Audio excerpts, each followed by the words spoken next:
Oh, let me wait till I at least see somebody on that thing.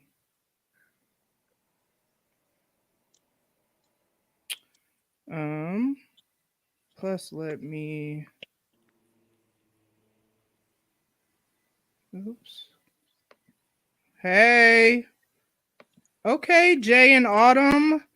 Yes. I said I'm not sure who can see who, but I don't know what I'm doing. All right. So we are gonna do, or okay, let me pretend like I know how to do my show. Hey y'all, hey. It's me, Tamra. Thank you so much for tuning in. I'm excited about this live. When I got the idea, I envisioned these three ladies as part of it. I'm super glad we were able to make it happen, despite my email trying to be a hater and not deliver my emails and just all kinds of stuff. Yes, girl, the black girl magic is, you know what I'm saying? It's in this thing. Melanin March in Women's Month. Yes. Okay, so super glad for these ladies to just come be a part of this live, and I'm gonna officially introduce them and have them tell y'all all about themselves later. But first, I got a little quick game we're gonna play. Because I need to see how black y'all really are. So yes, I'm trying to see if your black. I'm trying to see if your black card is about to get revoked or not. You know what I'm saying?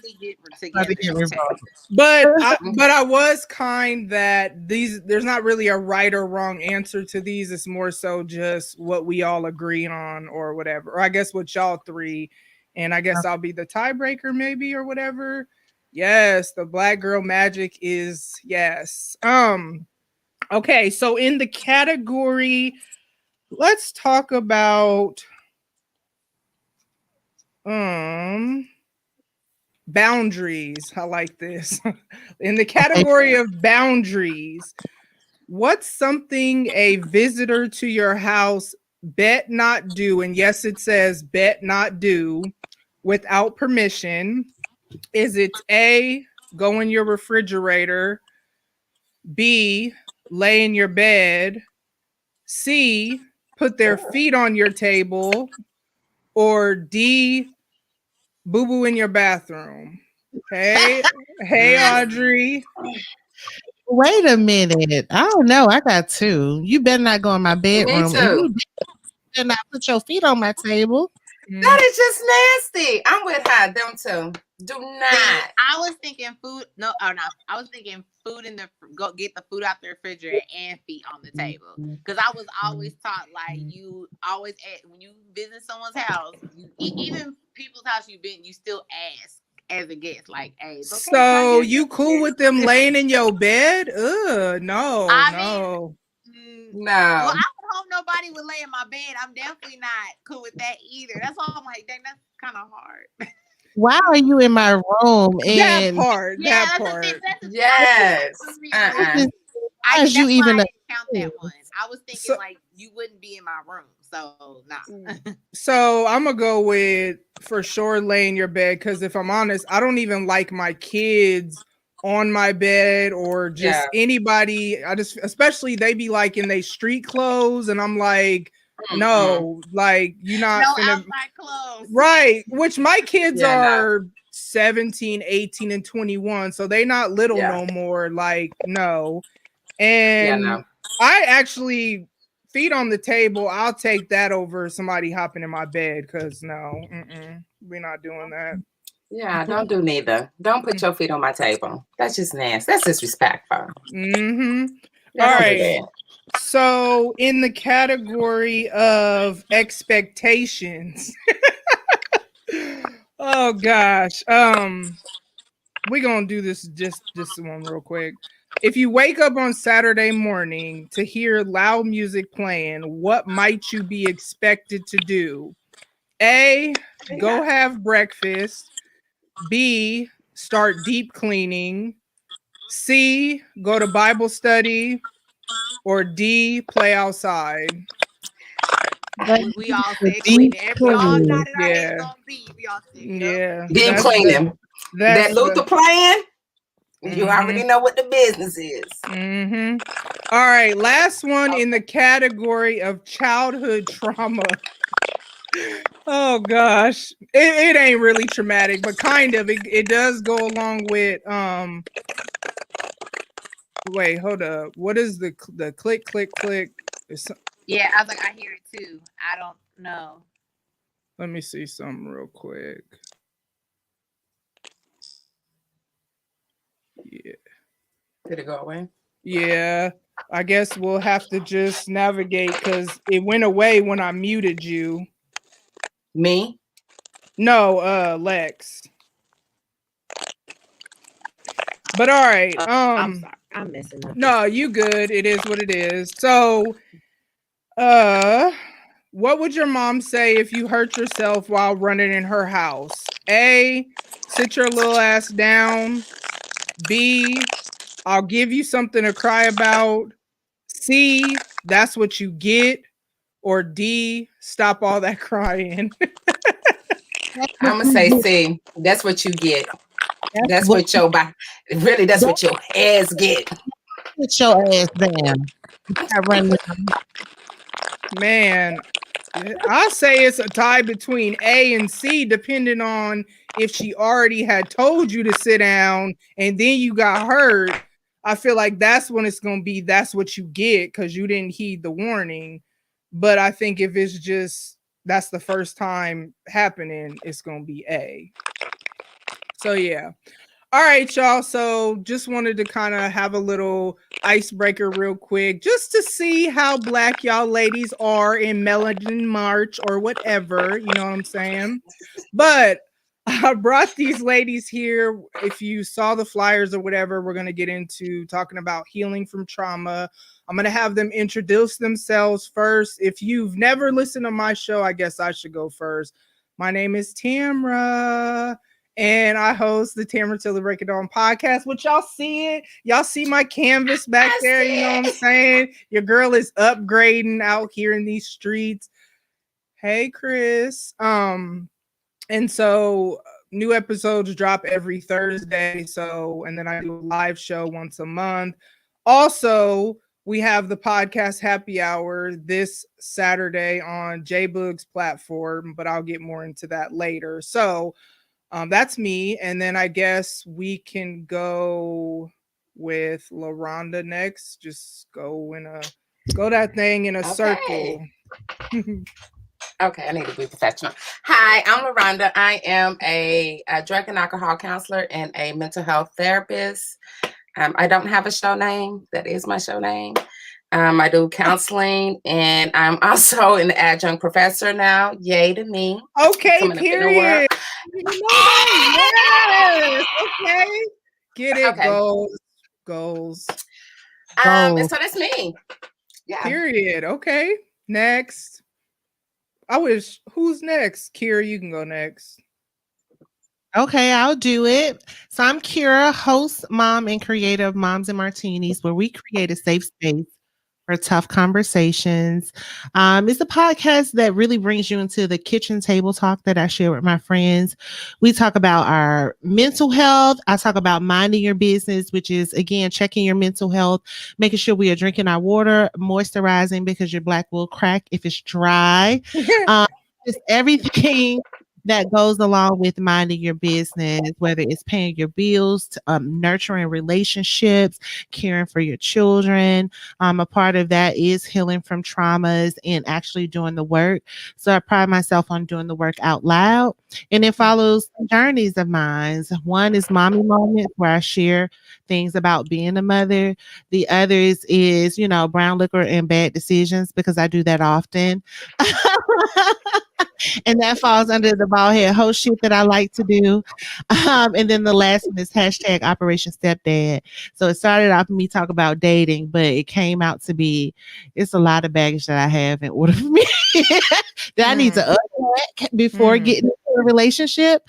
So I just talk about that and I live that out loud for people to follow and see it. Hopefully I inspire people to change, whether it's changing in perspective, changing in thought, changing in relationships, just change altogether to become better persons. And most importantly, to live out loud, live a wholehearted life.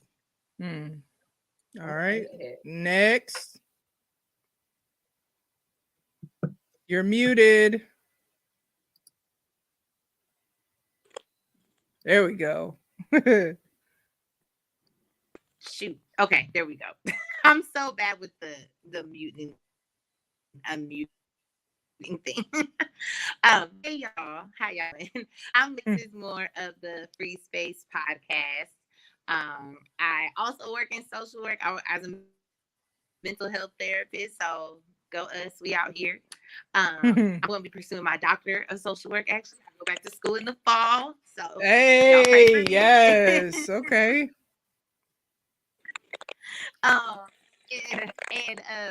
Yeah, so I work in outpatient mental health. I work with adults, children, the whole nine. As far as the free space and what I talk about on my show, is really what the name is, the free space. So I talk about anything and everything. I talk about adulting. I talk about motherhood. I talk about mental health. I talk about love and relationships. I share my own personal life experiences. I get with other podcasters to share their experiences. And it's just all about speaking freely about what's going on in the world, presenting alternative perspectives, opinions, unfiltered, unrestricted conversation. Because sometimes a lot of people are afraid to talk about, first off, even say what's on their mind, and then talk about topics that are, a little taboo, a lot of stigma, a little uncomfortable. And so that's what I try to do with my show, is present things in a different light for people and educate the people, and also relate to them. So please check out the Free Space Podcast. I drop episodes every other Friday. I'm on Anchor, Spotify, Stitcher, Apple, Google Podcasts. You can also follow on Facebook, Instagram, and Twitter. I don't know if we were dropping off the socials. I had the static in my ear, so I didn't know for sure. Oh no, you're fine. Yes, check me out. All right. Well, I guess I should tell y'all what my show is about, because I realize there are people that are on watching because of y'all and not because they already listen to my show. So my show, I basically talk about my life in the ways I'm trying to grow. So I'm pretty transparent about my thought processes, what I'm going through, and I do so with the mindset of, I'm sure there's somebody else out there that may be going through something similar. And I feel like the biggest lie that a lot of people believe is that they're the only ones going through it. So basically I share my life. So you don't feel alone, or maybe, hopefully inspire growth or whatever. Episodes generally drop every Thursday, all major podcast platforms. But if you notice the theme of these ladies' lives in their shows, especially because I knew Lex was a mental health therapist, even though she didn't have me put that on the flyer, and I almost wanted to put it on anyway, you know what I'm saying, to brag on her, but I respected what she said she wanted out there in the atmosphere or whatever.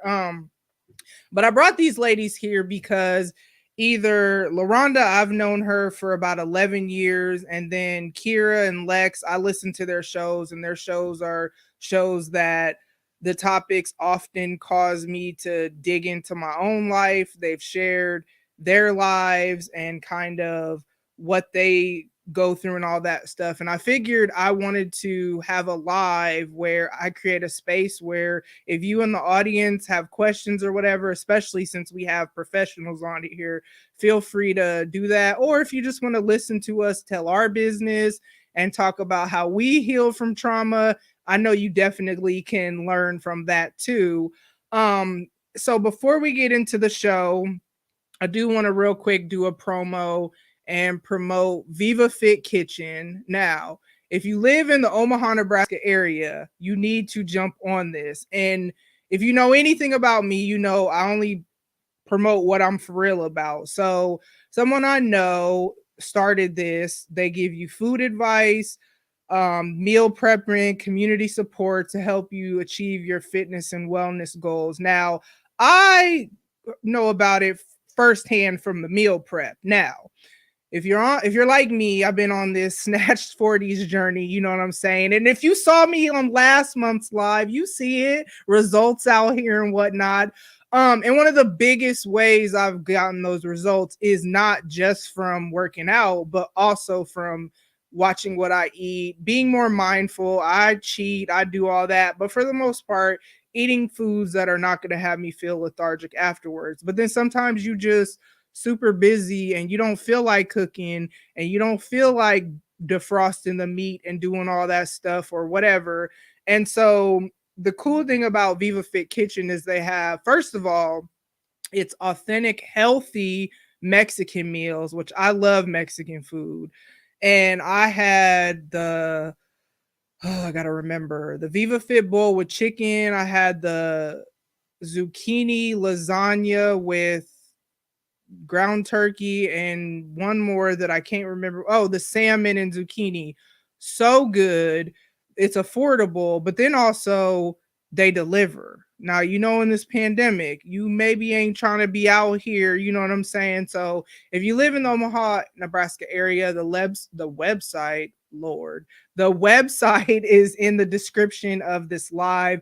So you should definitely check them out. But like I said, we're going to be talking today about trauma.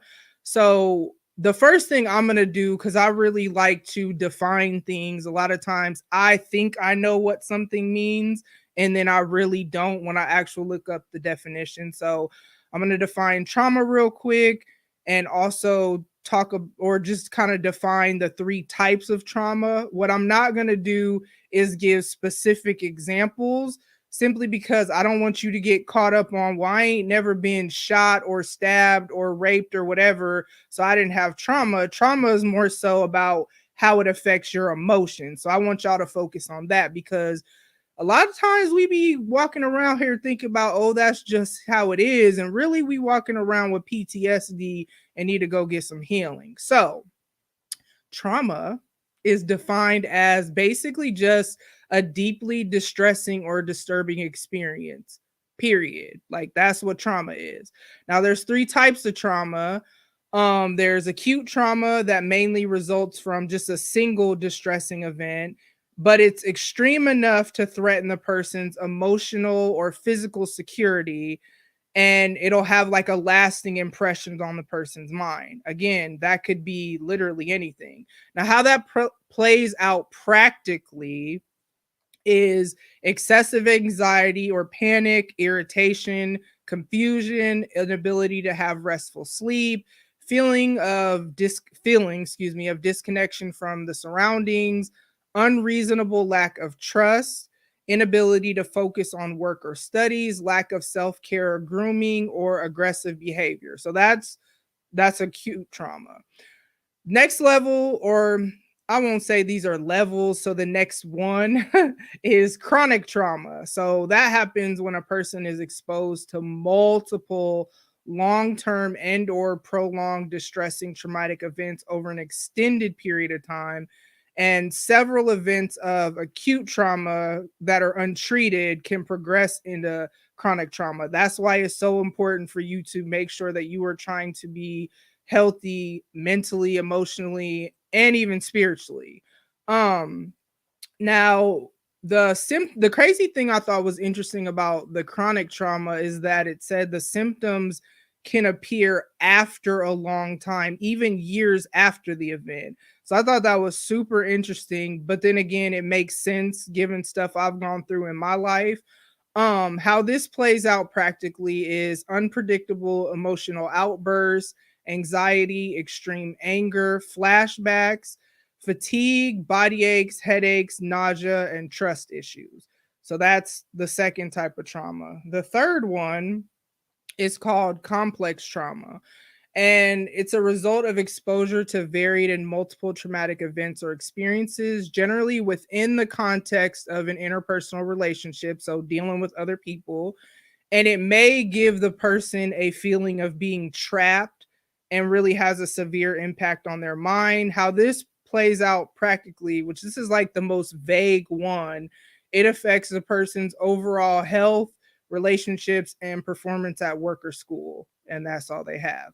Now, ladies, is there anything that you would like to add to that? Because I know that you all have knowledge about trauma, or even just the idea of trauma. You know what I'm saying? I ain't saying your whole life was messed up. I'm saying you know what it is. So is there anything y'all want to add to that?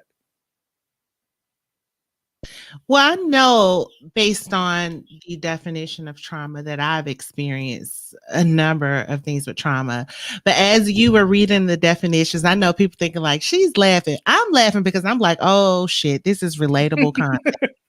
Because I can see it playing out in so many ways in my life, whether it is the acute, the chronic, or just trauma, period. Okay. Mm-hmm. Is impacting or has impacted my ability to move forward.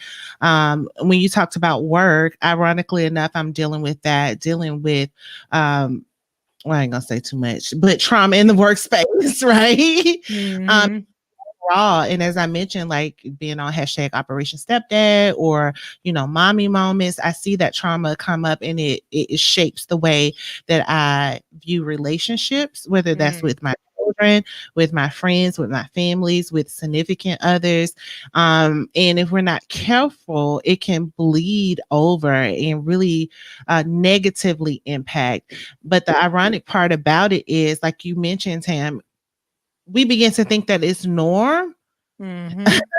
So that when you do begin to experience feeling of happiness and bliss and all of those things, it's like you'd rather stay with the familiar pain than go to a happiness because of that trauma. It's like we become bedded with it and we don't want to leave it at the same time.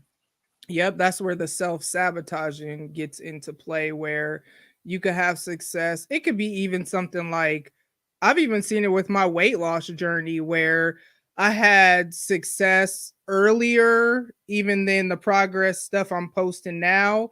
And it just, I don't know, it was weird after years of not having success, and I don't even know what happened. And then next thing you know, I'm like, oh, I don't want to do this no more. I'm tired of this, eating crazy, gained all the weight back, and had to start all over because it wasn't, kind of like you just said, it wasn't normal for me to have success with that. So yeah, I like that. You two ladies. Well, I want to say, I really want to add developmental trauma in there, because that's what, for me at least, started at childhood. Like, right, the 85, 86, the crack cocaine epidemic hit the Black communities, and then just seeing aunties, uncles, parents, and just seeing the devastation of that, and having that play a part in my life, and the men that I dated, the environments that I hung out in, what I thought was normal, like seeing people like getting high in the middle of the street, like that was a norm. And understanding how it affected me and pursuing relationships once I got old enough to have relationships, and what that looked like and played out in my life, the things that I was allowing to happen in my relationships because of the developmental trauma that I experienced as a child. And so that alone, you really don't know. You don't know until you know, right? Like until someone actually brings it to your attention, or you snap at the drop of a hat, right? For like the littlest thing, like, what you bumping into me for? And they looking like, I said, excuse me, and you about ready to tear their whole head up because you are responding from the trauma that happened as a child, and you have no clue why you're doing it. And so from my own experience, I think developmental trauma, the chronic, acute, all of it, girl, just trauma. And finally figuring out, when I'm like going to school for this, I'm looking like,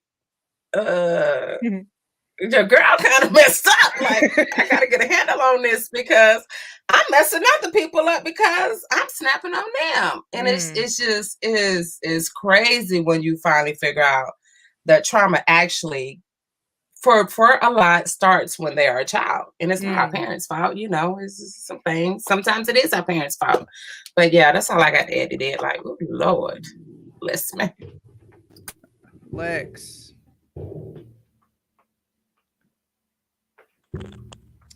I say, I would add, just to emphasize the point again, as far as like how to define trauma. Because like you said, a lot of people think immediately, okay, abuse, some type of neglect, like foster care, a horrendous car accident. A lot of people think that trauma is like a lot of just on that severe side. But trauma can be just grief and loss. That traumatic grief is definitely real, and it doesn't necessarily have to even be something that directly happens to you. It can also be something that you've witnessed, something that hearing about it happening to someone else that is a loved one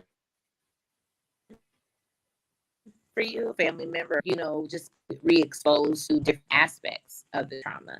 And so just knowing that at the end of the day, trauma is subjective and individual to the person. No one really has any right to say, oh, that's not trauma, that's not traumatic, because they're not you, right? We're all different people with our own different life experiences, and all of that plays into what is considered traumatic for us, right? So you can't just look at one particular situation, which is why I love being a social worker. Is you really have to look at all pieces of the puzzle. You really have to look at family life. You have to look at what happened in childhood and how that plays into your decision making, the relationships you choose, your overall look, I'm quoting CBT, cognitive behavioral therapy, your core beliefs, right? How all those things work together, because trauma has a lot of layers, and you really have to peel back all the layers to get to the root of things in order to find healing. And that can be scary. And that's, like you said earlier, how for people, a lot of reason why they go so long without experiencing those trauma symptoms is a lot to do with our brains going in survival mode. Brain says, listen, this is too much. We just gonna shut it on down so we can function. And then when we ready to process, we're gonna come back and address it then. But even when then the brain do that or because it's so many events that it's just like, okay, I can't keep the lockbox down no more. That's what I call it. It's the lockbox. And then everything just spills out. And for a lot of people, it is hard when all that comes spilling out. But I would definitely say for anyone listening, if any of those definitions resonate with you, and just know that there are plenty of people, even us professionals like myself, who have dealt with trauma and are healing while we also trying to help other people heal. But I just want to say to anyone out there, don't ever let anyone, try to tell you or try to define what your traumas are, because that is your experience. And definitely seek help, because it really is going to be beneficial for you in the long run. Peel back those layers. As scary as it is, you got to peel back those layers.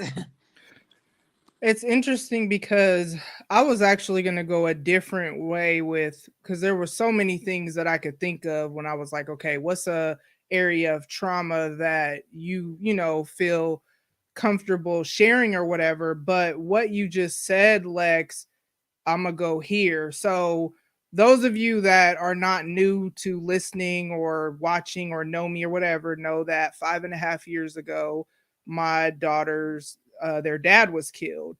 And of course, that in and of itself is a traumatic event, because we literally saw him on Father's Day, and then a week later he was gone. You know what I'm saying? And the fact that he was killed 2 days after my birthday. So every year when my birthday comes around, it's like, I can enjoy my birthday kind of, because in the back of my mind that day, I know it's coming. But the interesting thing though, is that then so there's grief. Of course, that's, traumatic to walk through, and just a crazy thing, because one day you could be fine, quote unquote, and then the next second something triggers you and you falling apart. But then what I noticed though is that, so my youngest really, really just had a lot of I mean, mental health struggles, grief, trauma that she's gone through that made it to where I spent basically the whole 5.5 years focusing on her. I mean, because she was getting into self-harming and it was just, it was a lot. So, mama mode, you always are more worried about your kids than yourself, the average mom. And so we went through all that. Finally, we got her to a place of being more stable to where there's not the self-harming. Now, it took a lot. So it wasn't just this, I tried multiple things and she's been in therapy and we did grief groups as a family. We did even like faith-based, it's called Fresh Start, where you process the issues of your heart. We've done a lot of things, you know what I'm saying? And finally, we kind of got to a resolution. And I talked about it on the episode that she was on, where she had been going to therapy, making no progress. So her therapist had suggested meds. And I was kind of against it at first because she's so young. And I'm like, I don't really want to, start that. But long story short, after a while, we finally went that route. And I'm glad that I did, because now she still goes to therapy. So there's that. That's not a replacement for therapy. That actually is helping her to not have all the anxiety, not have all the whatever, so that she can cooperate with her therapist and process some of the other things that literally have nothing to do with grief. But I bring that up because what I noticed is, so his birthday was Monday, and I noticed that, and last Friday, the whatever day that was, the 19th, we had like a birthday party for him. Now that's the first year we've done this, but it's kind of like, now that the dust has settled with her, in a sense, it's interesting because I've noticed grief and all these things it's kind of like, oh, well, now you can deal with this because I shut down while you was trying to handle all that. Now that you got that under control. And it's crazy because this year was harder than every other year. And even like since his birthday, like, has just been harder. And there's just so many things that trigger me back to that day. And even, after we buried him and all these things. And so it's a really interesting thing how things that are coming up now, years after he was killed, now that I guess my brain is like, okay, well, now that, it's calm or whatever, hey, let me turn up and bring all this stuff up. And so it's been a very interesting thing.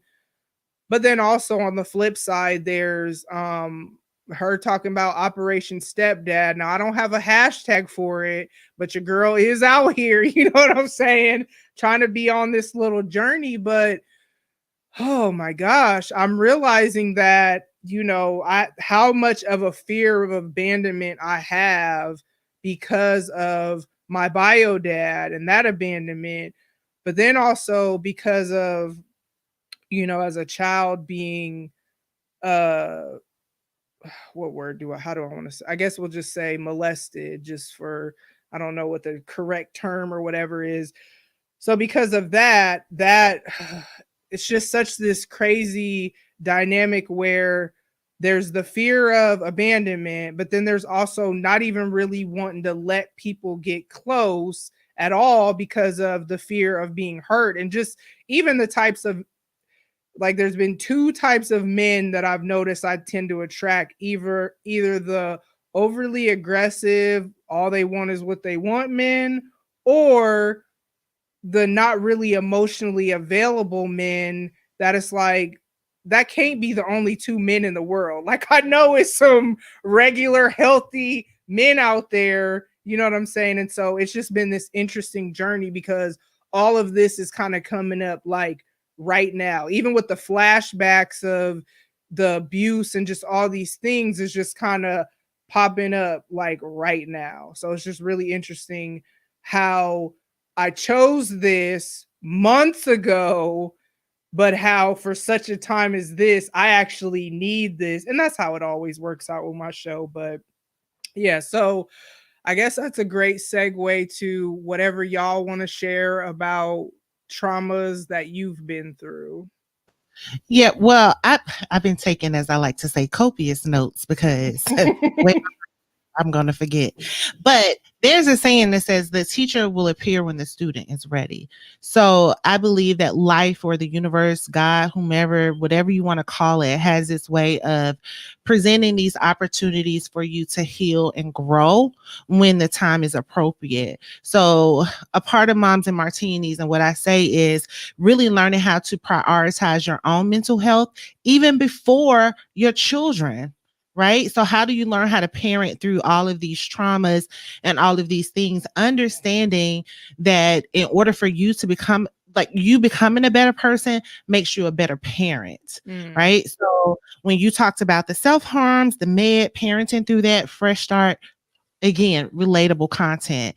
I have talked to my daughter. I have an adult daughter who said it's okay. I don't go in depth, but she said it's okay that I share. I've been through all of that with her dealing with sexual assault, becoming sexually active really soon. And just when I say through the mud, I have gone through it all. But through all of that, I realized, one, that she was experiencing trauma, and me parenting through that, that was a traumatic experience for me to have to parent a child through all of that. And it was to the point that it's like, I didn't have anything. So from that, I took out a lot of rage and anger on her.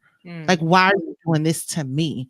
You know what I mean? Like, why would you do this to me when I'm giving you this and that? When really that was still in that moment, like anger displacement for me, dealing with the trauma of being, like you said, abandoned. And my abandonment showed up in me holding on to relationships that no longer served me because I was just so afraid of not having people around. And then you know what, I'm going to punish you by withholding my love from you. And then that switched from being trauma where I see something good and I be like, let me give it some time. Right. Like, let me play out, because now I'm having trust issues behind it. But I've later found out that the trust issues with myself, because the first level of betrayal came from me, that I began to question my discernment, that I began to question my ability to make sound decisions because of all of these traumatic experiences that have shown up in my life. So, baby, get your mind together. The last thing I got to go back to my notes because I be forgetting. There's a saying that says the greatest gift that you can give to your children is for you to heal and live your life wholeheartedly. That's what they're going to do. So even when I think back to my parents, I remember my dad, first off, I always say he's speaking parables because he was born on Christmas and he a pastor. And I'd be like, Daddy, just give me the answers. But he told me, I'm about to ask you for that, baby Jesus. Like, just tell me. But my dad, I remember a lot of things he said just because of these parables that he was speaking. But most importantly, when I think back to my childhood, I remember how I felt and I remember what I saw them do. You know what I mean? Some of the words I remember, some of the sayings, because he would say them so often to drill them in our heads. But despite all of that, I remember how you made me feel. And I remember when your ass wasn't there, and I remember what you was doing for other people and wasn't doing it for me, outside of that. So with that has encouraged me to live out loud. That has encouraged me to tell my kids, like my daughter this weekend had something. I said, baby, no, I got something to do. No, when there was a point in time that I would have rearranged what I needed, the comfort, love, or whatever that I needed to make sure that my kids were okay, which they still good. They good, but you're not about to take all my time because mama got a life too. Right. And that has taken years. When I say years, it has taken me years to not only do it, but be okay with it. I am okay with it. And my kids know that I'm happy. And because they know that, I can see and honestly look at them and say that my kids are loved, they are happy, and they feel love. And I've worked very, very hard for that. Very, very hard. So trauma is a bitch. Fuck trauma. And but for real though. Tam, you know how I am. Everybody else. But it is what it is. I let people do them just like I do me. So it is what it is. And it's a robber. It's a robber of time. It's a robber of things. So don't let it rob you, and be brave enough to stand up and push against it, and be brave enough to choose happiness, because it's definitely a choice. Mm-hmm. Yeah, I want to add, because one thing that I noticed with between what I know, Tamara, and that living out loud, right? It's hard. It is hard. I mean, I know, like, it took me months for me to even open up to my therapist. I'm like, boo, you don't know me. I don't know you. I don't trust you with my stuff, right? And it's just like, it's so freeing once you have this safe space, this place where you can process through your trauma. And what I'm recognizing, or what I've been experiencing in practice, is that I see a lot of Black and brown people coming to deal with their trauma. Right? Because we think, okay, if I ain't been shot at, like Tamara said, if I ain't been sexually molested or something, then I don't have no trauma. And I'm thinking, nah, boo-boo kitty, you got some trauma, and you need to deal with that, because it's rubbing off on your kids, right? It's rubbing off on your relationships, like these triggers, like these negative core beliefs that you have. It is directing your path, right? And even with myself, right? I'm just thinking like, ooh, child, you need allergies, and it's because I have these traumas that has occurred to me throughout my lifetime, that I believe, well, my brain went into this survival mode, and it was like fight. So all my life I had to fight, right? and for real, and my body was like, girl, we tired of fighting. We tired. We tads. And I'm like, I don't want to deal with this. What you talking about? I'm good. I got a job. I got my place. I got my core. I got the little things that I think that really matter in life. But my mental health was slowly dying. Back in the day, I ain't smoked in a minute, but I'll smoke me a little tree. You know what I'm saying? Do me a little hand or some crown or something, and I'll numb the pain, right? I'll numb whatever it is, because I just don't want to deal with it, right? And, like Snoop Dogg said, all that other stuff, and I got 5 on it. So that's my era. And I'm just thinking, like, when my body was ready, but I wasn't ready. Like, my brain was like, how many triggers are you going to have to experience before you actually do something? It came to this point in my life where I lost it all. When I say I lost it all, bitch, lost it all. Okay. And I had to sit in my stuff and actually just like flashbacks and memory. It was like this trailer of my life, of everything that I'd experienced. And I'm like, I'm still here. So you got to do something. You got to find somebody, right? So I went through a whole bunch of therapists. I think I snapped on my first therapist, and you know who she is. I was like, you don't talk about my mama. You don't know me like that. You don't know my life. I ain't a text big, blah, blah, blah, blah, blah. Poor child, I need to probably send her an apology letter, because everything. And that's how real it was, because we just don't feel safe enough to process our trauma. And that is, that's a trauma response. Like, I got this. I don't need nobody. I've been doing it all this time on my own. And it's so disheartening to hear people so fearful to deal with their trauma. Right. And it's like, I'm good. I'm cool. Like, now you depressed, you got anxiety, and you continue to do the same thing over and over again. And you have these toxic ass relationships, and they ain't bringing you no value. Only thing they want to do is chill and hang out. So what you going to do, boo-boo? Like, you contacted me for a reason. So are we going to handle this? Or are you going to continue to do the same stuff? Right. And so it's this whole hype about going to see a therapist. I'm glad it's alleviating itself. And medication. I tell my clients all the time, okay, this ain't going to work right now, because you need to be on some meds. You need to get stable before we can even begin working on your trauma, because I don't want you to walk out on your job and you coming to blame me because you don't quit your job, because you're responding in your trauma. So it is, Kara, you said it, it's a bitch. And trauma can make you do some strange things for a little bit of change, just to, for real. It is, seriously, in order not to deal with it. Like, so that's all I got. I'm going on sip on my little Folgers. Lex.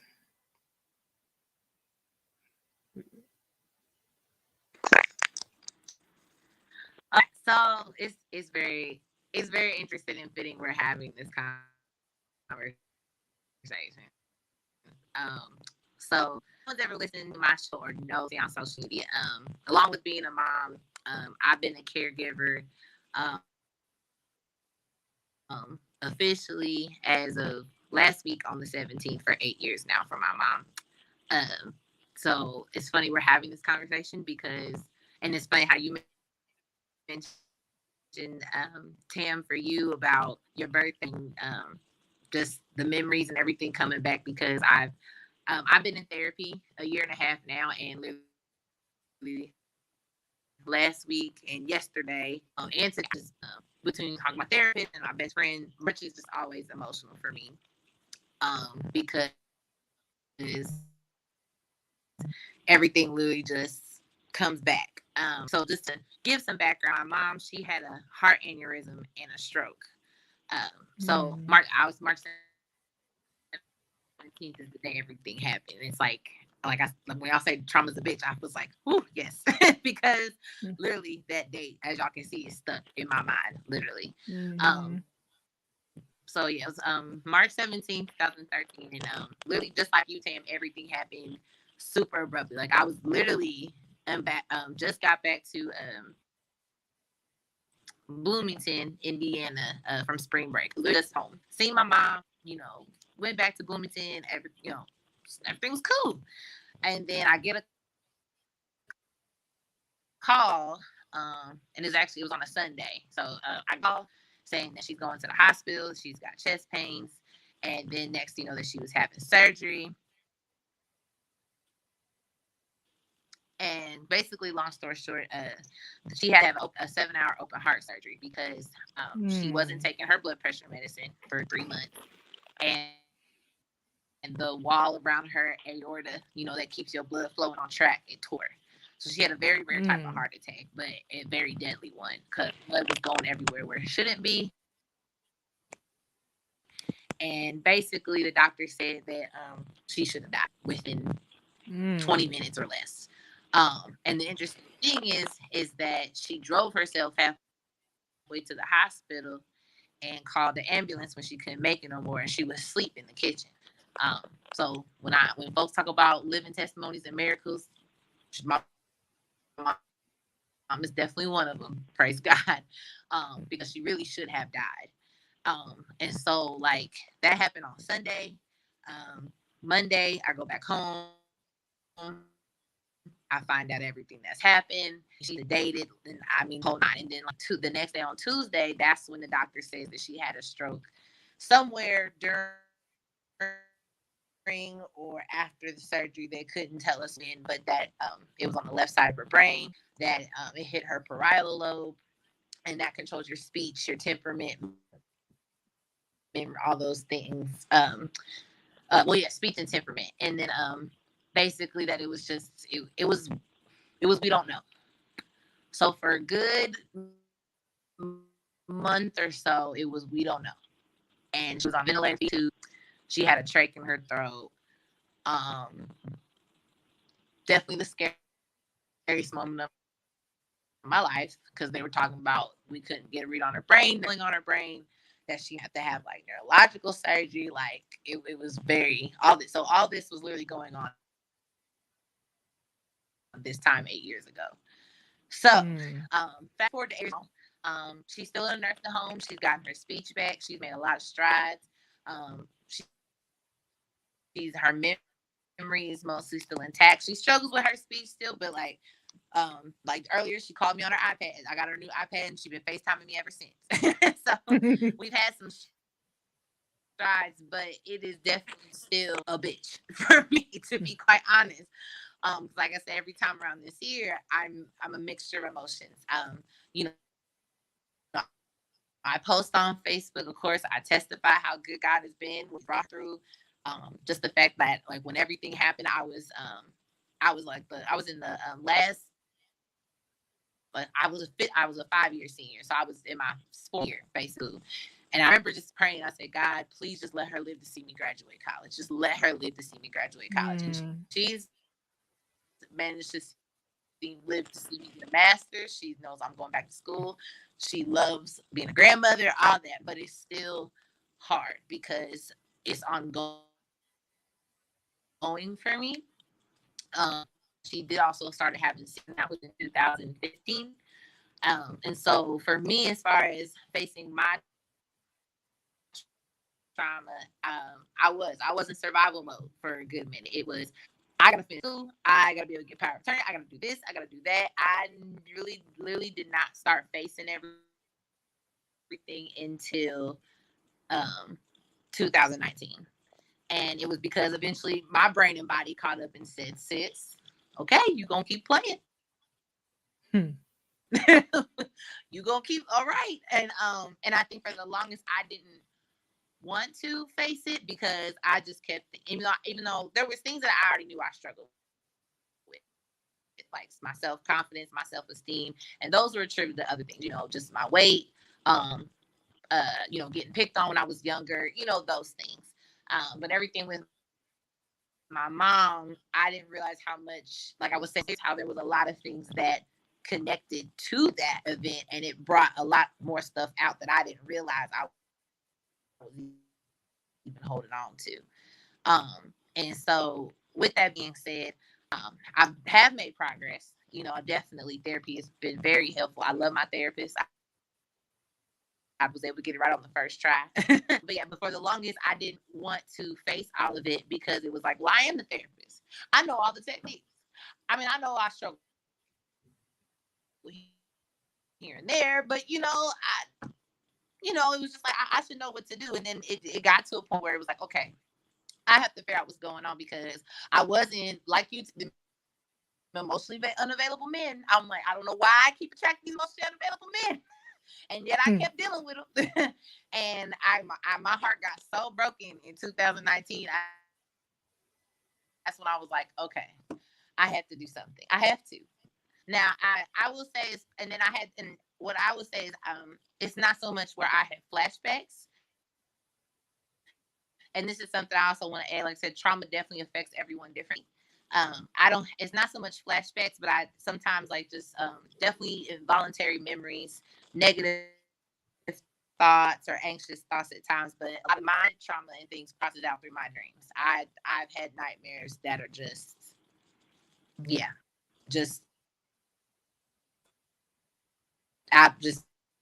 you just be like, what? And that's where a lot of my brain is doing its processing is in my dreams. And it's definitely been hard. Like I said, I've made progress, but even now it's still a struggle. And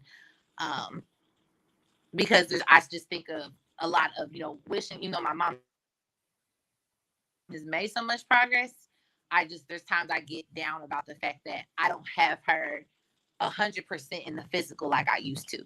And so for me, even though I'm grateful for where she is, it still feels like a loss sometimes. So that's something I'm working on, is trying to come into more of acceptance where I don't feel like it's just such a loss in regards to that. Because I have been able to heal from, I would say, is not feeling like I'm repeating her mistakes as being a single mom. Because I never saw my mom get married. My dad got married. I never, like I said, my mom dated, but she also was with emotionally unavailable men. Not the best relationships. She struggled with finances. I've struggled with finances. It took her a while to really get her footing in her career. It's taken me a while to get my footing in my career. And so a lot of that was replaying in my head, and that fear of, I don't want to be like her, because I know she too struggled with panic attacks and depression, even though she may never came out and said all what it was. Like, I remember her taking medication for panic attacks. And so all I'm thinking is, I don't want to be like my mom. I don't want to be like my mom. And also getting that pressure from her of, don't be like me, be better than me, and then also getting heat from my grandmother, because I also help to look after her too. As independent as she is, for being 80-something years old, she's also not, she's just not technologically savvy. There was some boundary setting I've had to do with her as well, where, no, grandma, I'm not coming home this weekend. I'm going to live my life. But for the Lord, that I'm to be the strong one, to be the good daughter, to take care of everything. And after a while, I to come to terms with, like, I'm tired. I'm tired of trying to be responsible. I'm tired of trying to fit this mold that I feel like everyone is expecting me to do, and I'm tired. So yeah, it's an ongoing work. It's ongoing work for me, at least with where I'm at. I'm looking forward to when I do get to that place of full acceptance and healed. And I think even with that, I definitely will probably still have moments, because I don't know if and when my mom will ever get out the nursing home, and that in itself is sometimes triggering, because people will still ask how she's doing. Is she gonna get out? And I'm like, I don't know. I wish I could tell you. Like, I really don't. And so those are the things that are still very hard. But I will say, me facing it has definitely helped a lot, because at least I have that place where I can vent, where I can cry and get it out when I feel like no one else may be able to understand. I at least have my therapist, who I know is not going to look at me like, so you ain't over it yet? And it's like, nah, I'm not.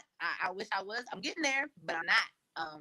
And I think that's because, like I said, it's been a year and a half. And I would definitely tell you, when there's no timetable on healing from trauma. There's no way to say, like, you should be over it in this amount of months. Like, there's no way to tell that. So I think that's another big point to emphasize. Like, your healing process is going to take as long as it needs to. I mean, it took so much to even get to the space to admit you need healing. So it's not going to be a fast process to actually get to that place of healing either. That's a good segue. I'm going to actually bring Autumn's comment back, because for me, and I could talk about grief, but I can also talk about the abandonment issues. I could talk about many different things when it comes to my trauma. But what I've noticed is, and I'm actually gonna, yeah, there we go. I'm gonna mute you real quick. Okay. What I've noticed is that for me, I've done therapy multiple different times over the last several years. Like, it hasn't necessarily been that I haven't processed anything at all when it comes to the abuse, when it comes to my unhealthy marriage, you know what I'm saying? When it comes to all these things, I've always been a person that's like, what is wrong with me? Mine has been more so in I just want to hurry up and figure out whatever is wrong so I can move forward. So I'm a sprinter. I'm learning the marathon thing now. But even when I was in junior high, because by the time they got to high school and I saw them booty shorts, I wasn't finna do track in high school. But in junior high, I was a sprinter. And even just any running that I've ever done, it's always, let me just hurry up and do what I got to do to get there. I can hurry up and grind, or I can hurry up and whatever. And consistency with these things has never been, I'm growing in that now, but that hasn't been a thing. And so I went to therapy after my divorce, because I'm like, okay, I don't ever want to go through this again. My degree is in psychology. So when you're in school, you are literally having to process your own stuff as you're doing your homework. Then also working in the social work field for the last practically 11 years, it's like, I've always been a person that I keep coming back to something like therapy or healing, techniques or process in my life or whatever. So even with grief, I saw a therapist at whatever point I was struggling. We went to family grief stuff. We went to whatever. But I think survival mode, yes, that has definitely been a thing that once my daughter's stuff became more, I guess, urgent, because yes, I was struggling, but I still wanted to live, you know what I'm saying? But when I have my child, which I'm the same way, even before she came on here, I would ask her if it's okay if I talk about different things, because if I'm talking about my life is my kids, you know what I'm saying? But I feel like it's my survival mode, God's grace, or whatever, however you look at it, that when she was more in crisis mode, my stuff was kind of like, okay, I might pop out every now and then, but I ain't gonna be like whatever the heck is going on right now currently, you know what I'm saying? And then with the dreams, that's so crazy that you brought that up, because that's how, for me, I always have looked at it like it's the Lord speaking to me through my dreams, good and bad, you know what I'm saying? But whenever I'm in intense, you could look at it as spiritual battle, you could look at it as mental, emotional battle, all the above, you know what I'm saying? Whenever I'm going through intense things, I always have these wild dreams where it's it's some crazy stuff. It ain't random, it's very whatever. And the dream I had,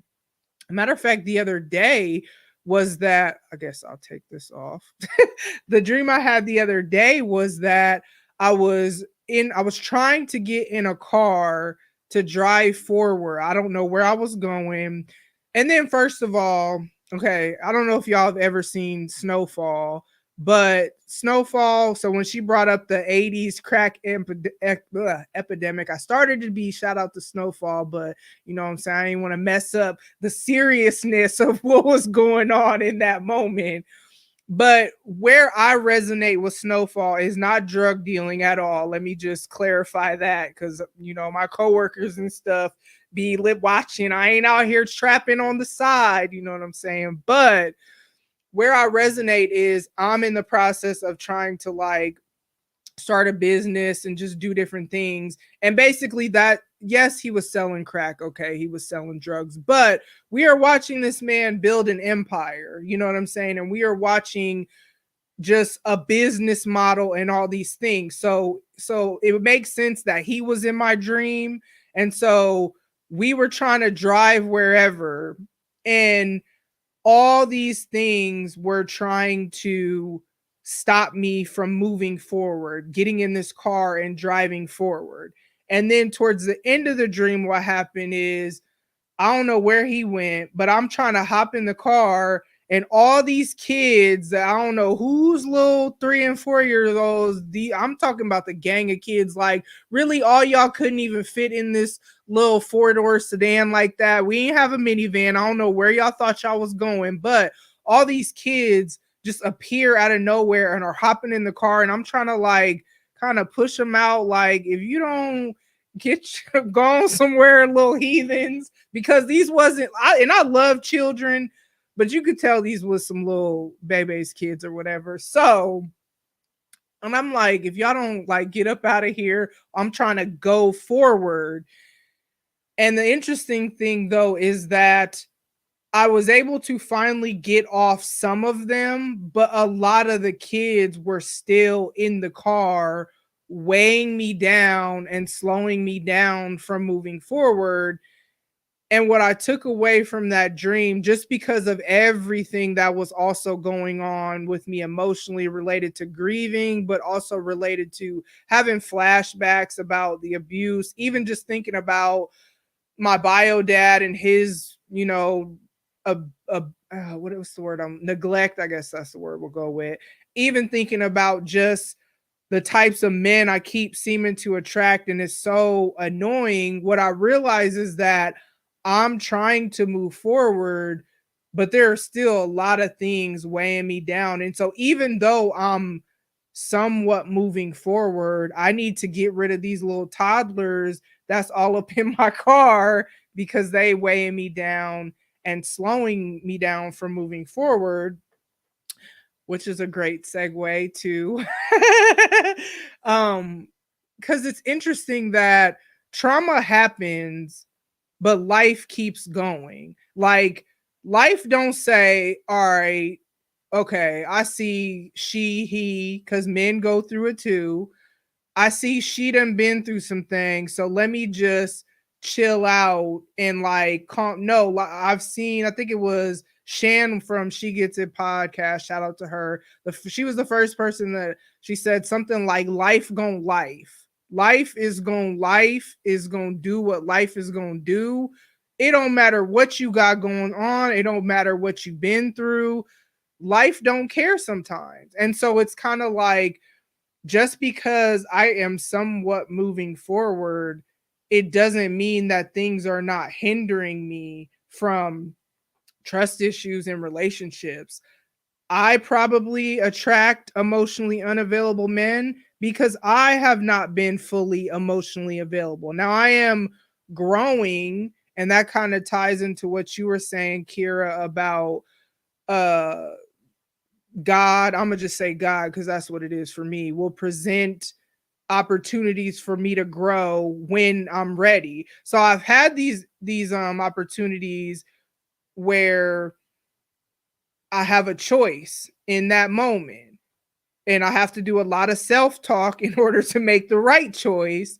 But I have a choice in that moment for many different things where it's either I'm going to quote unquote walk in freedom, or I'm going to revert to my old habits. Because sometimes it's not that we haven't done the work to heal, it's that we have to, one, not self sabotage, or we have to make the choice to just act in the opposite of what we feel. You know what I'm saying? But I think for me, and probably a lot of people cannot relate to this, where I've identified as whatever for so long that I've kind of not intentionally but wrapped my identity up in my trauma rather than identifying as who I am as a person, because like I'm not the sum total of what I've been through. What I've been through is what I've been through. And what you say, trauma's a bitch, yes, it very much is. But that is not all of me. And that doesn't mean I can't move forward because I have done a lot of work. Like, even, I mean, that's my show, is me processing my life. Like, that's how I process. I'm an external processor. So this show, I did this for me. Like, thank y'all for being a part of it, but this is for me. I didn't know it was for me when I scheduled it. I thought it was for everybody else, but really I see it was for me because right for such a time as this, I need it. But I realized I've been surviving for a long time and not really thriving. And I've been identifying as whatever, neglected, rejected, undesired, or whatever outside of, foolishness. You know what I'm saying? I've identified as that for so long that it's kind of like, if someone was to come along who was for real, I don't even know that I would know how, like, what to do with that because I don't identify as someone who isn't all the negative things that I've been through. You know what I'm saying? And so it's kind of like, for me, that's what that's looked like. It looks like I also have paranoia about things that I really shouldn't even. I ain't never been through that. So I should not think everyone is out to get me, or everyone. I'm not everyone, I'm dragging it out, but I shouldn't have some of the fears that I have. But there's just so many trust issues with people, and I'll let people in, but not really. It kind of really depends. And furthermore, there is not one person that could say they know everything. Might tell you everything about this topic or this area of my life. I compartmentalize my relationships kind of like as a safety mechanism, which that's not really necessary. I mean, yeah, you should have wisdom and don't tell everybody everything, but at the same time, if someone has deemed themselves safe, I still hold back and only tell so much. I got friends that I've known that I mean, she's one of them, but other people even that I've known for 10 plus years that, yeah, they know everything about this and that, and maybe a couple things, but not everything. And so it's kind of like my trauma has really made my relationships a lot more shallow than I actually desire them to be. Furthermore, because of with my bio dad specifically, because it's not just that he wasn't around when I was a child. That in and of itself, that's enough. But it's that when we reconnected as an adult, so I'm grown, this is within the last 4+ years or whatever, you still on bull, and even more so because you don't know how to be a dad, because I'm your only child. So you don't make any effort. You make a lot of promises that you're not going to keep. You say I'm going to change and then you disappear. So for me, that transcends into relate, like, as I'm out here now calling myself trying to do whatever I think I'm doing out here, I'm gonna just steal Operation Stepdad. Um, it makes it where when it just seems too good to be true. Like, I'm just always waiting on what they say, the other shoe to fall or whatever. I'm waiting on you to do what I fear that you're going to do. So then I could say, see, I knew what it was. Like, I'm right. And it's just crazy. But where I have grown, this is where growth has come into play, because I do recognize that. I recognize how toxic that is, and that's really me self-sabotaging. So this is where I have to make choices. Like, I need to, and honestly, podcasting has helped me with that too, because I give y'all all of me. So why wouldn't I, with wisdom, give this person at least my personality? Like, just be me and not fear this, that, and the other. Okay, then yeah, you see red flags early. So I don't hold on to people that long where I used to, because I was so scared to friendships too. Like, but I also don't hold back out of fear of, well, you gonna leave anyway, so why even waste my time? You know what I'm saying? Like, trying to invest in this. So it's this crazy, and whew, it is so hard. It is hard work to not walk in woundedness. It is hard because once you do the work and you have your coping skills and you have knowledge and you have all these things, this is where I say sometimes it's just you have to make choices. And I have to have this self-talk where it's like, okay, well, they said this, so unless, like, this is what it is, you know what I'm saying? Not somewhere in my mind, oh, he on bull or whatever. And it's crazy. It's this crazy balance. So for y'all, what has it, like, trauma, walking in trauma, how has that kind of hindered you from thriving in life? And I could go on and on, but I'm not trying to, you know what I'm saying, take up the whole show. I'll start. So I would say, kind of like I was saying earlier, where trauma has held me back a lot, was like that pressure to not repeat what my mom went through.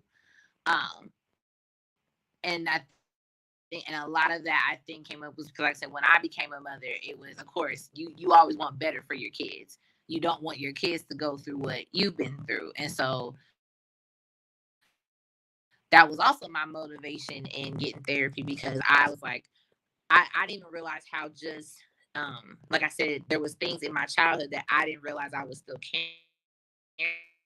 carrying.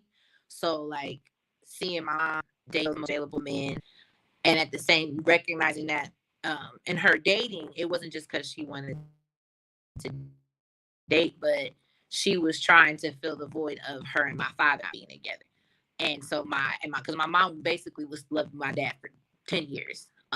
Like, they broke up right before she found out she was pregnant. And so I basically watched her cry at night. I heard her crying at night. And, like I said, even though I never seen her actually have a panic attack, I know she was having them. I hear the shift in her voice when I be like, Daddy called, and she just immediately get depressed. And I didn't realize it, of course, at that time, because I was so young, but going through therapy and looking back, I realized that in alone, I think, was trauma, because I was seeing my mom in such a low place a lot of time. And the way she compensated and coped was And the reason why she was in such bad financial place is because that's how she coped. She spent money, she wrote bad checks, she overate, which of course, and then with diabetes, all that run in our family, that led to the high blood pressure, which then followed into where she was when she had the stroke and everything. So, and the thing is, she had her diabetes in check. So, like when everything happened, I was even shocked to even find out that it was high blood pressure and that she wasn't taking her medicine. Like for me, where that I noticed where it hindered me was that constant pressure of trying my best to not repeat her mistakes. So I think in a lot of ways, that's why I settled in a lot of relationships with men who are emotionally unavailable, because it felt, or I tried to keep up with the Joneses and having a roster and feeling like that's what made me desirable, to prove that I could have a man, or that I can be this with someone. And I let that ultimately define my worth, or me to say that, yeah, I'm attractive because I got this person, or no, we're not in a relationship, but he trying to come over, so that means he want me. Cool, he like cool. He said he liked me, cool, but not realizing how unhealthy that dynamic was, because my confidence was coming from whether I could, have a man, or have these men, and basically I was giving niggas time of day that didn't deserve it, that really did not deserve it, and I should have said no. Saying yes when I should have said no. Also just with also just like as far as being somewhat stubborn, I didn't always want to take or heed advice from friends when they would warn me about those emotionally unavailable men, because I think it was that fear of failing, or fear of having to admit I made a mistake or I messed up. Because like I said, I always felt like there was this standard I had to be, and trying to be better, I didn't realize how much I was making things worse for myself. And so with that, I would say how therapy has helped me with that is trying to is making sure that I don't define my life and my future by what happened with my mom. And that's a lot of what I was doing. And that's still I don't do it as much as that, but I do still sometimes struggle that comparison and compare myself to other people. That's something I'm definitely still working on. But yeah, a lot of it just really all came back down to confidence and believing that I could actually have an abundant life and have the things that I wanted. And a lot of times it would cause me to doubt that, or I'd be like, okay, God, like, what's the point of this? I don't understand. I know I'm not perfect, but I do my best here. Why is this such a struggle? Like, I want to be confident, like other friends. I want to, I don't want to be the Debbie Downer. I don't want to constantly be, attracting these same men, or even, just overthinking all of the time. All of that, that's definitely been something. Overthinking a lot. And so it's like I said, it definitely does take work. And like you said, Tam, it is sometimes it does come to a matter of choice. Because I got to a place where it was like, you know what, I am tired of going through the same thing over again in my relationships. I'm tired of constantly feeling down on myself. I'm tired of trying to love myself and feel like I just can't get there. Like I love myself to know I won't tolerate, that I still don't feel fully confident in who I am and in my identity. I still don't feel like I'm attractive enough to have somebody. I was still struggling with all of that. And comparing myself. And so now I will say I have definitely started to come more into my own, loving myself more, to know that, not that I've never believed that, of course, that you have to have a man to complete you, but my behavior probably said otherwise. And so I'm coming to more of a place where it's like, you know what, how I operate, I'm not someone that can have casual sex. I think that was something I didn't want to come to terms with. But now I'm in a place of acceptance of, you know what, I can't do that. That's okay, because I get emotions involved. And knowing that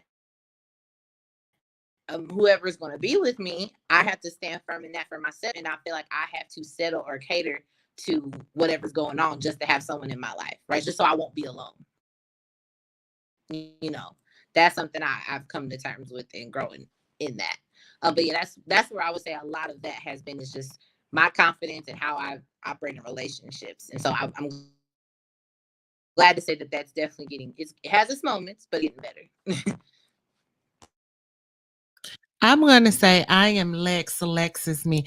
You know, it's ironic that we are talking about these things and we have so many common threads. So, Lex, your story with your mom is very similar to my mother, who suffered from a stroke, had a brain aneurysm, went into a coma. All this happened when I was 15, and my mom was an entrepreneur. So at 15, I had to take on the responsibility of keeping my family together and running her business. And that was a lot. So when you talk about the extended, like the survival mode, I can honestly say that I was in that traumatic survival mode from the age of 7 when my father told me, no, I'm not coming back, to when I was 33. So from 7 to 33 was all traumatic. So for me, it was the thing that helped me to be like, okay, Kira, get your shit together, was my divorce. So I always say that something that was meant to break me actually broke me open and activated me to be like, I want to figure out me. I want to figure out why I operate the way that I do. And I want to be, someone said, I don't want to be a mom and a wife. Like, who am I really? And I really went on this quest to figure that whole thing out. So that's why now I'm like, I'm Kira on purpose, like on purpose to do what I'm supposed to do, but I'm purposely being myself because it's taking me so long to find out who I am. And the more that I evolve into that, it's like, damn, bitch, you dope as shit. Like it took me a long time to kind of figure that out and be okay with that. But I do want to do a PSA, shout out to medications. I take my what I call cocktail every morning, baby. It keeps me together. There has been times that I experienced life and I wasn't on medication. I was really good, but right now at this moment with all of life events, I need my meds, and that's okay as well. And I'm not ashamed to tell people, and some people I encounter, I let them know, look, let me pop this before I come over there because you trigger me. You trigger me to no extent. And I've become very okay with telling people like, you are a trigger and this is why, and this is my boundary. So you have X amount of times before I say, no, I'm not going to fool with you, because I have to keep myself intact. So going back to what Autumn put, like therapy is helping. I've been off and on with therapy. Therapy initially started with me in church. My family, growing up in the Bible Belt, Southern, we got to speak to the ministers about it. And then after my mom passed, I had to live with my dad. My dad took me to professional therapy. That was the first time I was doing it, around 17. And that was like a foreign concept for me. So I've been in therapy and talking to counseling for a very, very long time, where now it is like a staple in my life. Like that's a part of who I am. It's important that I do that. And right now at this moment, the medication is something that I have to do in order to maintain. Sometimes I come off of it, but when I'm triggered, I do have someone in my life that tells me like, Kira, you need to go ahead and do that. So I know initially you talked about Lex, I am you, you are me. Okay. So pull your drinks. I ain't even got them over brown liquor. But let me tell you. So I was doing good. Okay. Minding my good old business. Met this guy that swung me off. When I say that Negro took me through trauma and so many things was popping up that I'm just like, no, this isn't right. This isn't right. This isn't right. Because I come from a history of intimate partner violence and domestic violence, like every sort of the way, physical, emotionally, sexual, like every type of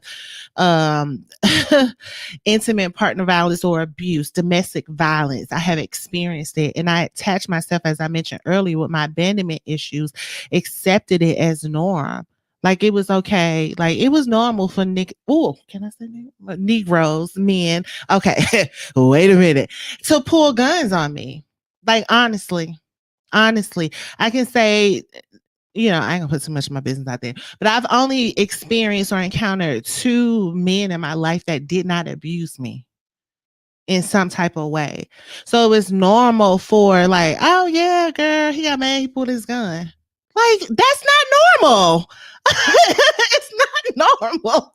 It's not normal for him to drag you down the steps. Like, it's not normal for call him, bitches and hoes. It's not normal for him to cheat on you and tell you that, this is the least of your concern. I'm paying your bills. What's the problem? Like, that stuff isn't normal. So it took me a long time to get out of that. Then 2018, I met this man. I call him a little trophy husband because he looked good on the arm, honey. But he triggered so much of that. And whenever I tried to address it with him and confront it head on, he would accuse me of having this baggage from 20 years ago, because most of that stuff happened years ago. And I'm like, well, no, this looked real familiar. Like, what are you talking about? This looks very familiar. So it was like me battling, as I mentioned earlier, like that self-trust. Like, Kira, this is wrong. Why are you staying with it? And I'm like, maybe you are having some things, because I had been single for a while. I had been doing the work. I was off of my meds, living a life, running through the daisy. I had my coping techniques. I was happy. I can say the first time that I felt real happiness, I was probably 35. And I said, happiness isn't a myth. The first time I was, like, you think you're happy until you really get happy. It's like, damn, can they sell this? And then, so I was at this point, I'm like, yeah, for those of you who don't know, I got bipolar. Shout out to bipolar. But, I'm on bipolar. I got bipolar. I ain't taking my meds. I'm living my life. I'm not doing the impulsive buying. I'm not out here just, being, sexual, because bipolar will have you out here humping on everything. I'm like, I'm doing good. And this man come and trigger everything and then blame, oh, you're bipolar, you're crazy, you're this, you're that. And it was just horrible. And it took me down to a place that I never thought that I was going to get there. And then he ended up being physically abusive. So, Tam, like you said, once I got over the shock, like, Tam, you did all this work, promise yourself you'll never be in an abusive relationship, get in one, knew the triggers, ignored the triggers, got mad at your friend who told you, baby, you crazy, why are you doing this? And stop being friends with her because of it. Let me tell the truth on myself. And then only for it to happen. So it took me a long time to just get over the shock of that. And then after that, it took me a long time to then begin to mourn the relationship. You know what I mean? Of having the breakup. So now I'm in # Operation Stepdad, something good come along. I'm like, Hoppo, who this man? Like, I don't know you. What is happening?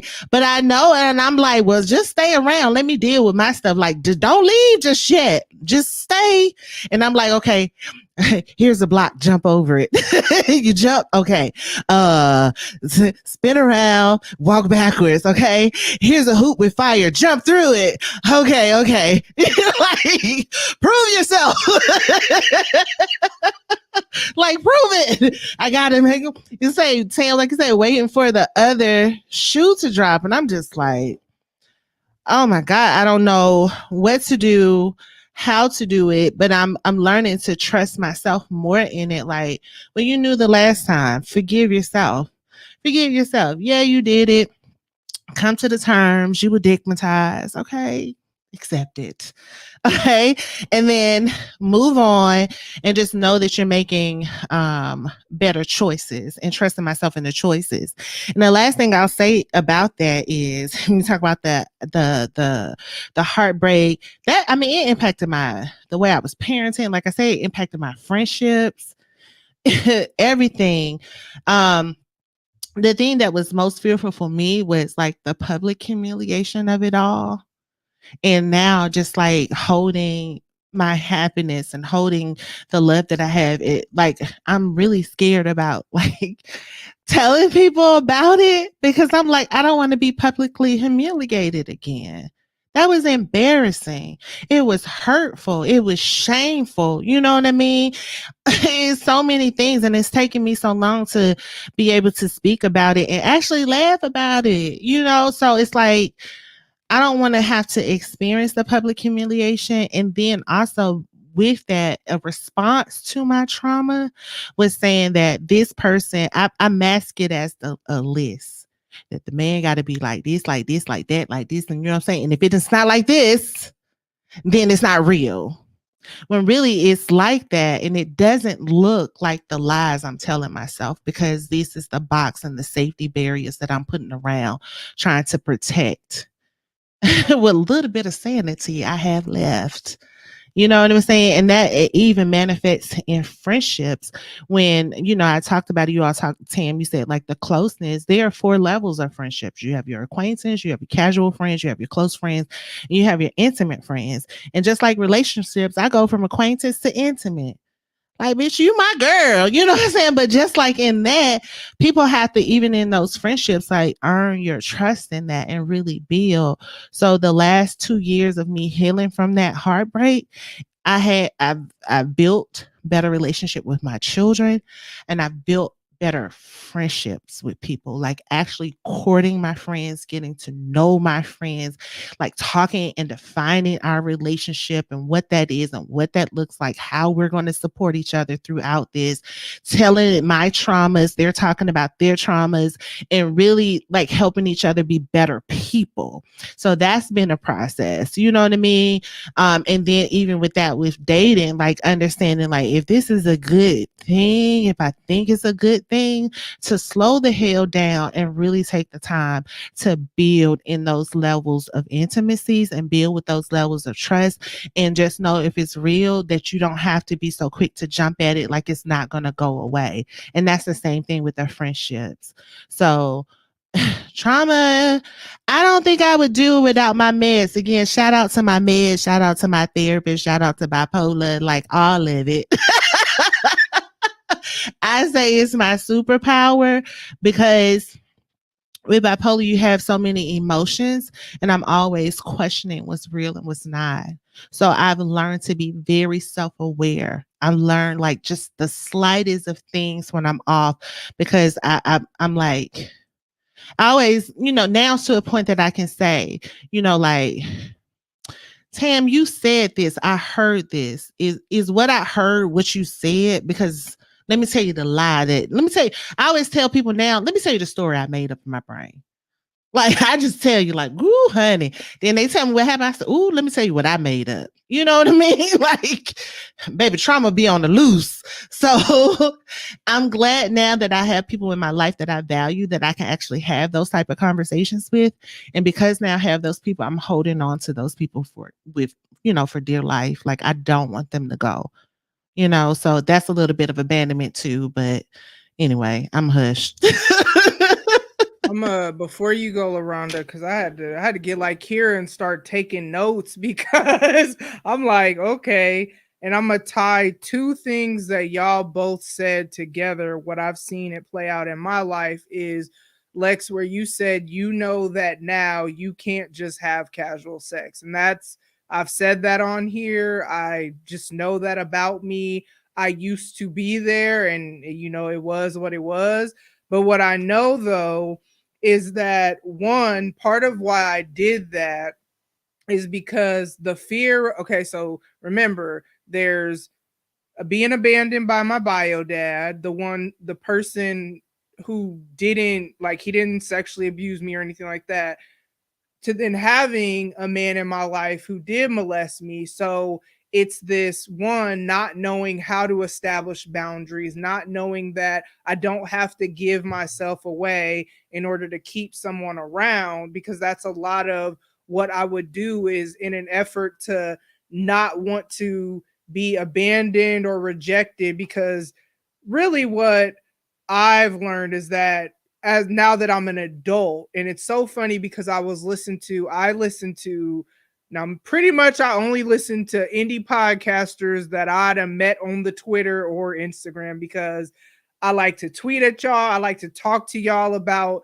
y'all shows and whatnot. But I do listen to the Love Hour podcast, which is Mr. and Mrs. Kev on Stage. And I literally was just listening to, I like binged their last 3 episodes. And one of the things that he said is that when kids are growing up and their parents do them wrong, they don't know that it's their parents' fault that they're doing them wrong. They internalize it as, well, I must be doing something wrong as to why they're doing A, B, or C.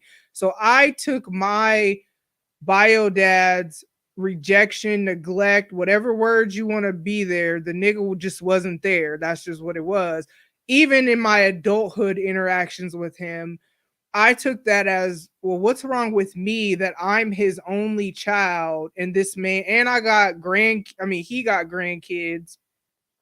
I ain't got no grandkids yet, thank God, because woo, we don't need that right now. But what is wrong with me that he doesn't want to have a relationship with me? And it hasn't been until the last few years, like last couple years, this last time that I just realized I'm not going to force him to do anything. If he don't want to have a relationship with me, that's on him. I'm dope. Now, when I think about the things I'm doing now in my life, like when I won that podcast award, and I'm like, wow, I mean, I didn't win a Grammy, but like, you got a daughter that's out here doing things in addition to my career, college degree, all that stuff, and you don't even know nothing about it. You know what I'm saying? And so I took that as, well, I gotta keep people around. And so if that's what people wanted, even if that's not what I really wanted to do,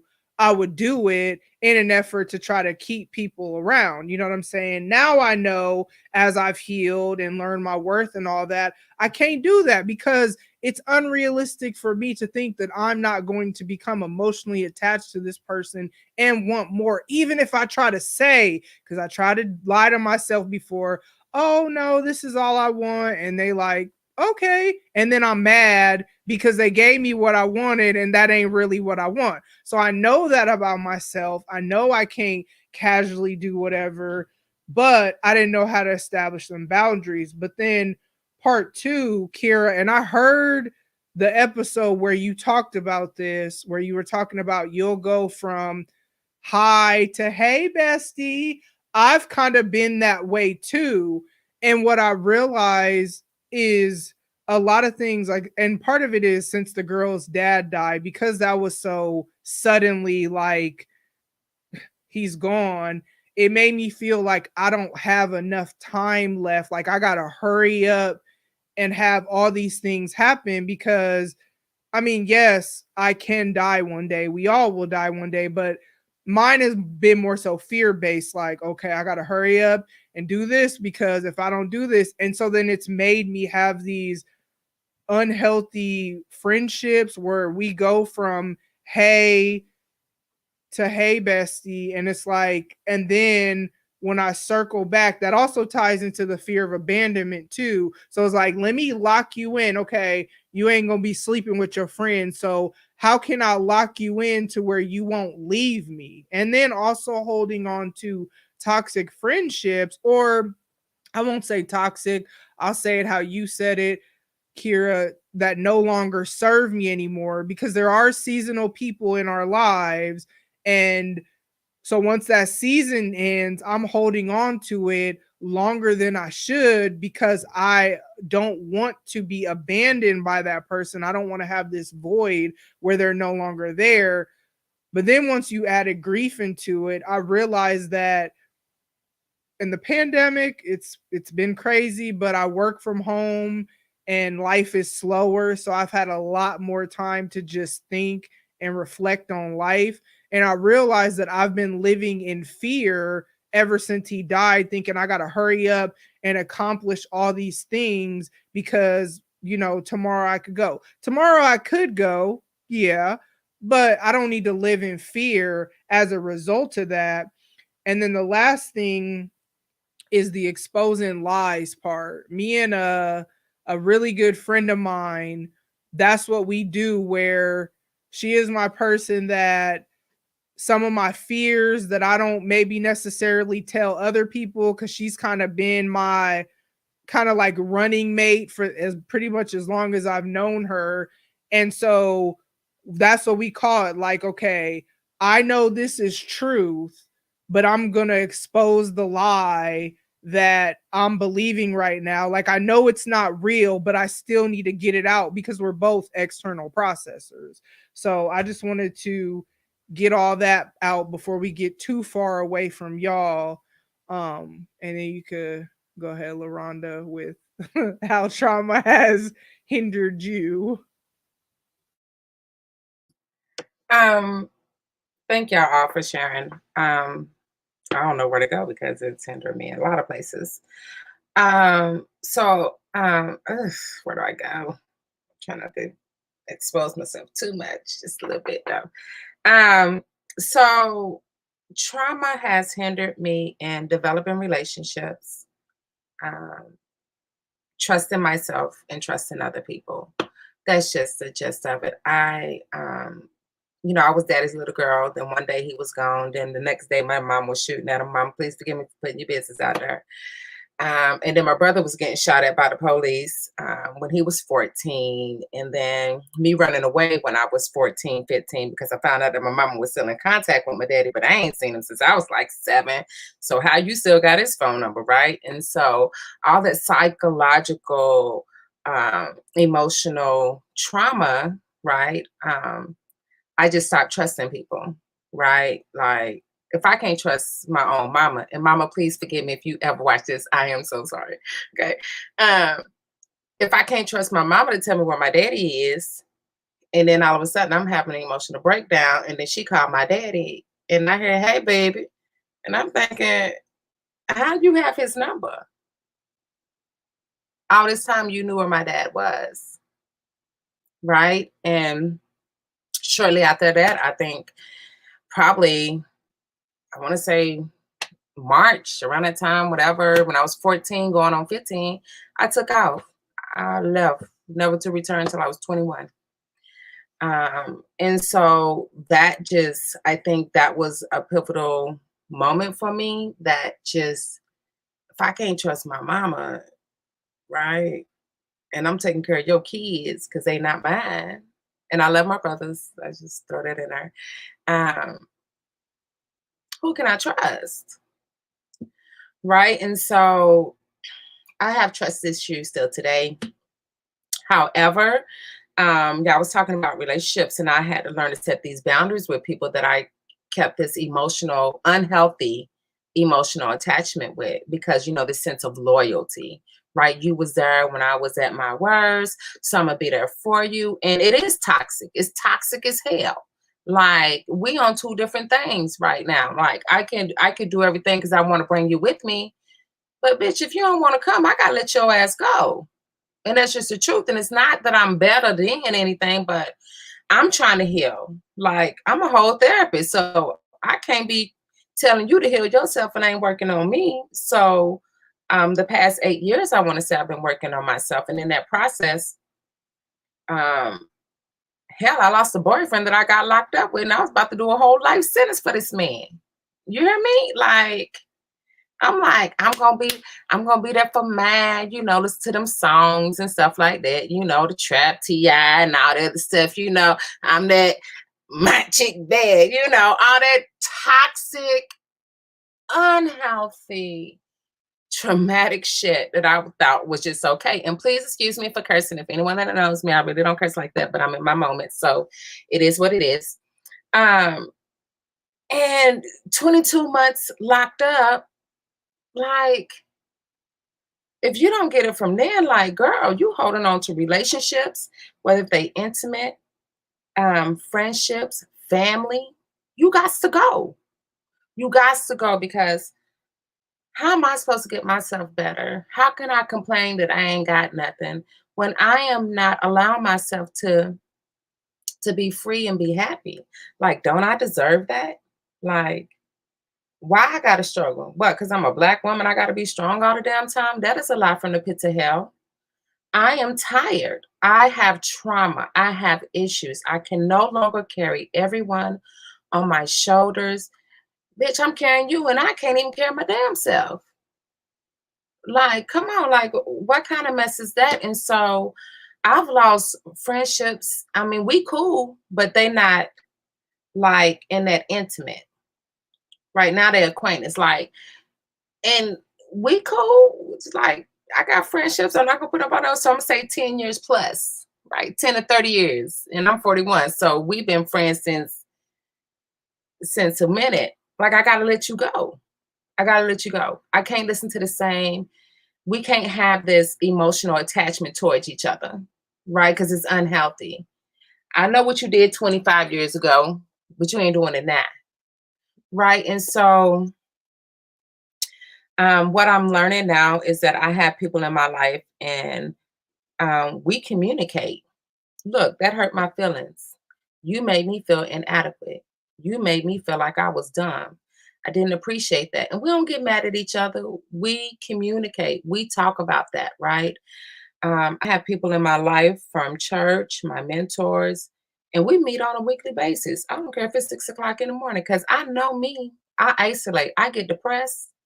And when I'm depressed, I ain't talking to nobody. Leave me alone, okay? I'm going to isolate. I'm still going to go to work. I'm the depression type that I will still go to work, still present myself as well, and go home, get in my PJs and my nasty hoodie that I probably had for God knows how long, probably about 10, 11 years, and these nasty Nike pants that I've been having for 10, 11 years, right? And with these socks, and it is what it is. And I can't get like that because I have too much to offer, right? That's not what I was created to do and be. I also want to say that because of my trauma, big T and little t, I'm able to use all the trauma that I have went through and experienced in my life. We all, like, all of y'all are doing it. We all do it. I heard everyone, like, we use our trauma to help people work through their trauma. And I think that's the most beautifulest thing. Girl, I'm working on it. I ain't been in a relationship in God knows how long just because I don't know. You look, I'm a mental health therapist, so you're going through a whole psyche vow and you don't even know it. Okay? Like, I will ask the question, I won't answer, like, and it sounds so childish, but I refuse to go back. I'm not doing a life sentence for nobody. Like, I'm not getting locked up. I ain't putting nothing, I ain't holding nothing. We ain't riding dirty. Like, I like being legal. I like, the legal life. And I'm not going to mess that up. I'm not going to let you talk to me crazy. We ain't doing that. You're going to be my friends. We're going to have a barbecue or we're going to have something. And I'm going to see how you is. How you around my friends, because my friends going to let me know. And then I'm going to take you through a whole list of people.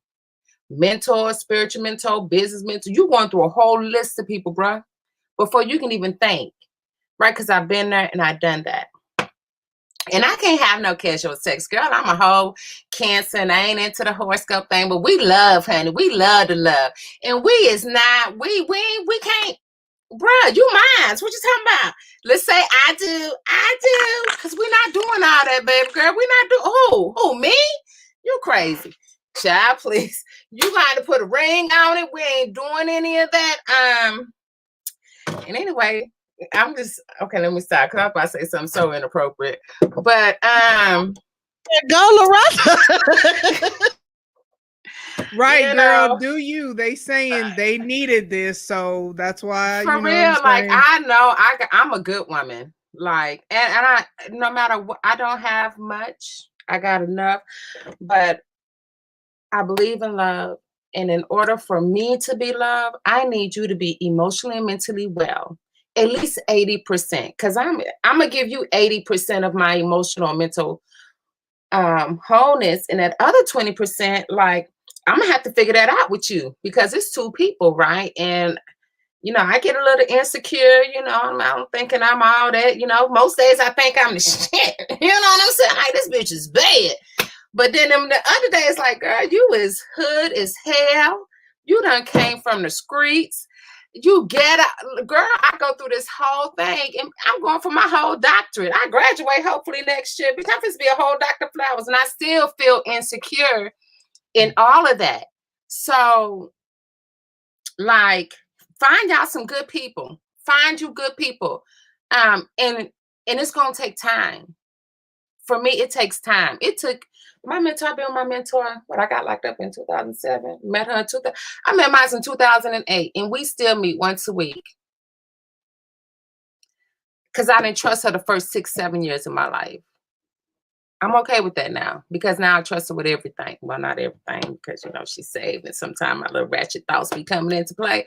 So, you know, I be trying to be all saved and sanctified. And I am. God knows I am. He know who he created, right? But, you know, that ratchetness come out sometime. Oh, God, forgive me, Lord. Y'all got me out on this live. I can't take nothing back. And I'm just going to leave it at that. Like, process through your trauma, child. Just process. And also, one last thing before I go. Processing trauma as an adult is different than processing trauma at that time that you experienced it. I can justify everything that has happened to me in my life. Well, my mama had to work 2-3 jobs because she didn't have nobody to help her take care of the kids. And I had, you know, this had to happen, and this is the reason. But when I take myself back to that moment in time, I don't feel that same way. And then that's when the tears come, and that feeling like I didn't feel good enough. Like, what was wrong with me? Why didn't you love me? Why didn't you do this for me?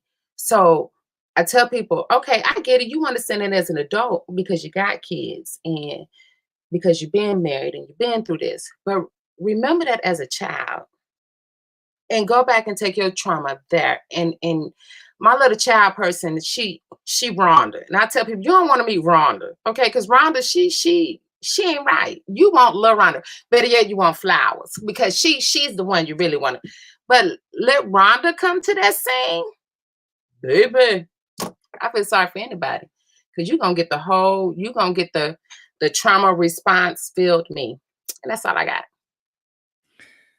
First of all, ladies, which we're gonna get into the healing process real quick. We've kind of talked a lot about that through all this, but I want to have a definitive part where we really spell that out clearly. But first of all, I'm on behalf of, I see comments and all that too, but thank y'all for y'all transparency, especially you two are mental health therapists. So I know confidentiality and all that, just from me working in the social work field, I know that you are doing a great service to whoever is listening, watching. Well, it's all gonna be watching, but whatever. You are like, I appreciate y'all is what I'm trying to say, because you don't have to share. You didn't even have to agree to come on here. It could have just been me and Kira, and that would have been good too. But I think there are things, even LaRhonda, that knowing you 10 plus years that I didn't know about you. And I see that it literally was the Lord gave me this person that, because y'all don't, I know y'all, you know what I'm saying? But y'all don't know each other, you know what I'm saying? So I just appreciate that. The healing process, we'll kind of get into that, because y'all hear us. I wanted us to talk about what we've been through, because I want y'all to know that when we talk about the healing, first of all, process, because it is a process, that we talk from a place of experience, doing the work, you know, in our own ways. Either we've all been in therapy, we all have knowledge about, you know, different things. I studied it in school, you know, just all these things. So it's kind of like, you could be out here doing good work and still go through some stuff. You could be a therapist. I remember learning this in school, them saying you need to have somebody that you talk to, because like I said, life is still going life. And so the healing process is defined. Now it's funny because there's two definitions. There's the physical healing process of like physical wounds, but then there's the theoretical definition. So I'm going to go with that one, because that's more related to our emotions and mental health and all that stuff. But what it says is healing is a positive, subjective, unpredictable process involving transformation to a new sense of wholeness, spiritual transcendence, and reinterpretation of life. You often receive clarity and insight about your life path, and healing moves you closer to your true, authentic self and also helps you experience greater peace, balance, and freedom. And the interesting thing about that is because and my faith ties a lot into this. With anybody who knows me, first of all, I ain't perfect because you see me on this live cutting up, and this is just what y'all see on the live. It's a lot that y'all ain't never gonna see unless you interact with me in real life, and it still levels to that. But I am not perfect at all. I want unity, and I want you to treat people kindly, and I have to work to choose to do that because niggas be getting on my nerves, or they have the audacity or entitlement or whatever, and I have to choose to act opposite of what maybe I feel like I want to do, or pray, or depend on the Lord. It's a whole bunch of different ways that I be out here being kind to folks and whatnot. But I say all that to say the healing process is a process, and it's kind of like, I'm of the belief that life is not about us figuring out who we are. Oftentimes it's us figuring out who we're not, because if you notice similarities in all of our stories, and this is true of humanity, trauma starts young. Trauma does not wait until, okay, you 18, now I'm going to act a fool. Now I'm going to hurt you. Now I'm going to have you question your worth and feel insecurity. No, that stuff starts at a very young age, and sometimes more harmfully to some than others, depending on the way they grow up. And so as a result of that, I'm of the firm belief that outside of education and stuff like that you need to get, everything we need to do, first of all, I'm of the belief that everyone has a purpose for being here. Otherwise you wouldn't be here. Now, what that purpose is, you figure it out as you kind of go through life.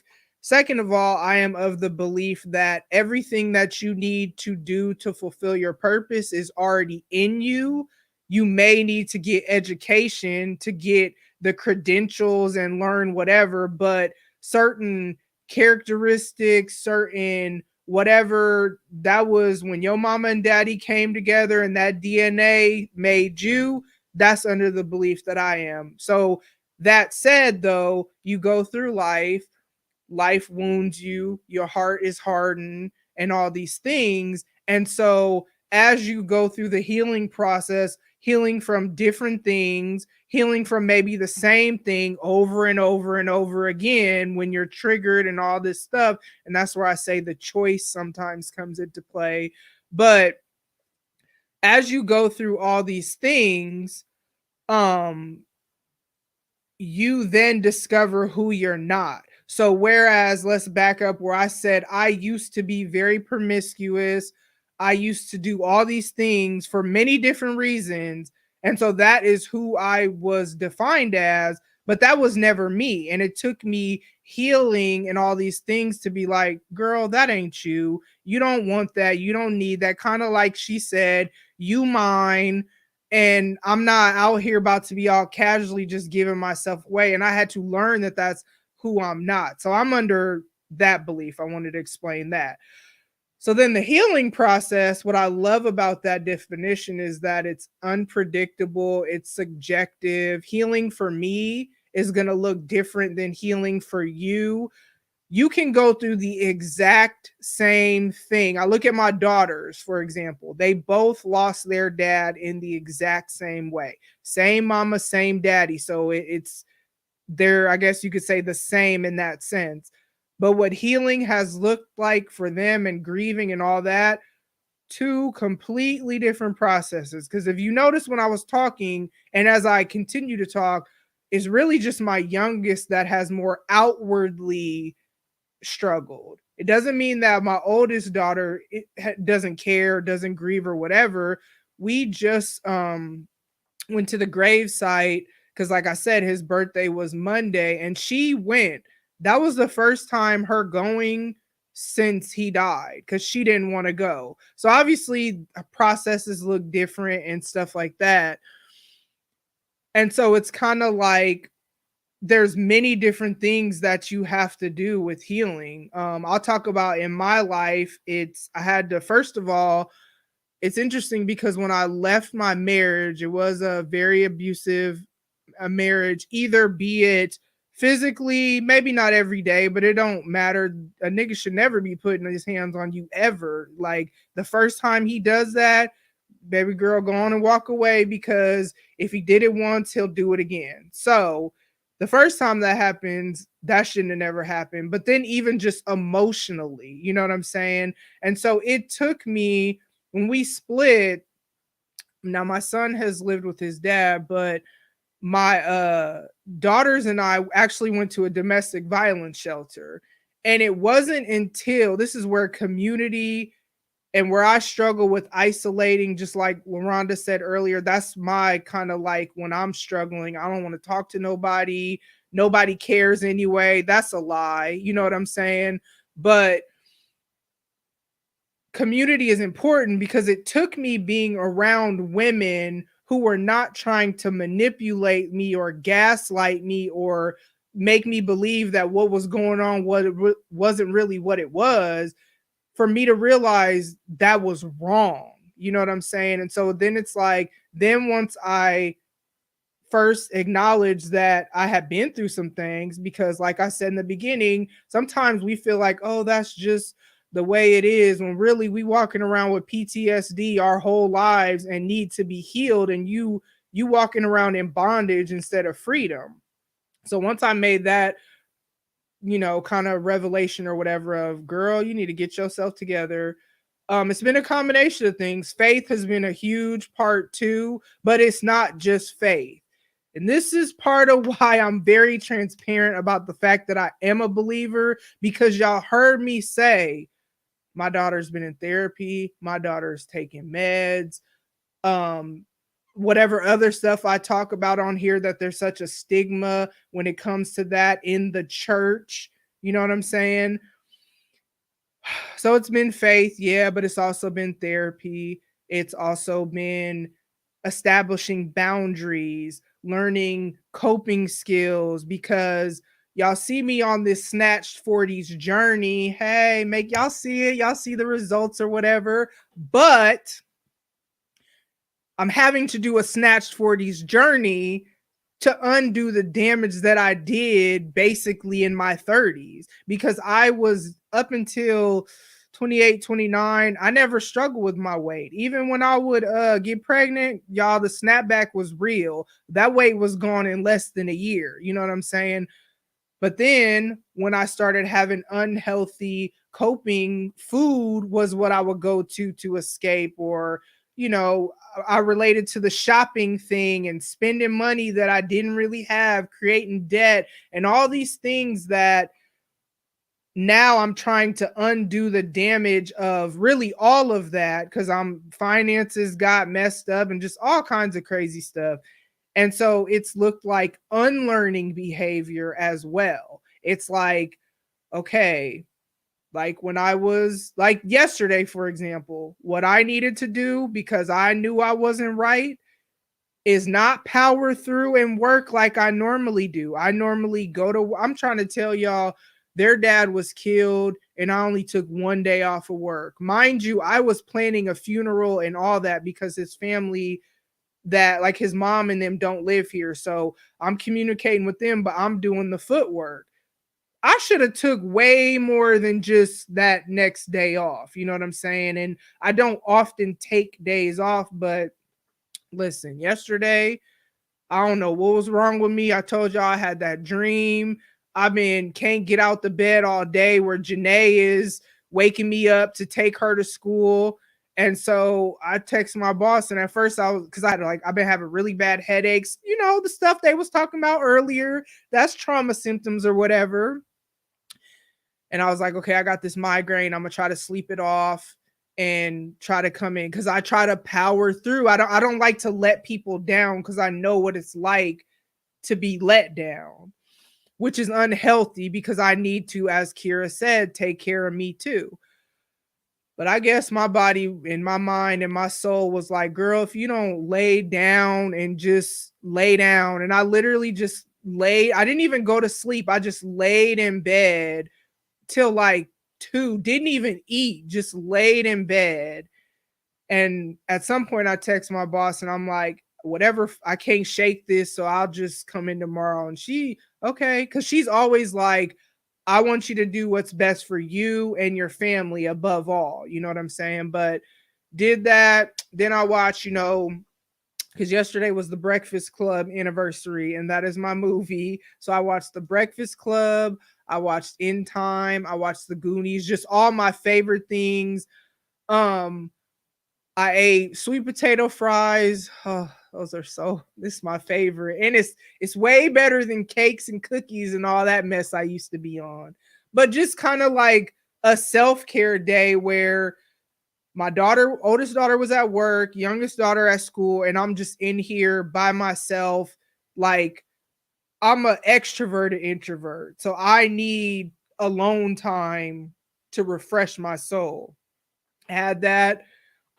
Even the group chat that I'm in with my podcast happy hour sisters, I didn't even check into that at all yesterday because I don't know, I just didn't want to really talk to anybody or do anything. And I don't usually do that, but I needed to do that. I needed to unlearn this mindset that I feel like I gotta power through, kind of like she said earlier about the strong Black woman.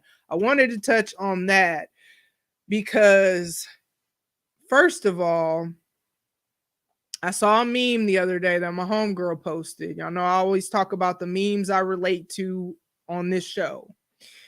And it showed in, them 4 boxes they be having with the memes, where in the top box, it's like a Black woman struggling, literally drowning in the ocean. You see her with her hand up in this box. You see in this bottom box, somebody high five her and say, "You're so strong." And then in the other box, you see her still drowning. Now, the issue with the strong Black woman myth, syndrome, whatever, is because, first of all, we don't want to be strong. We are women.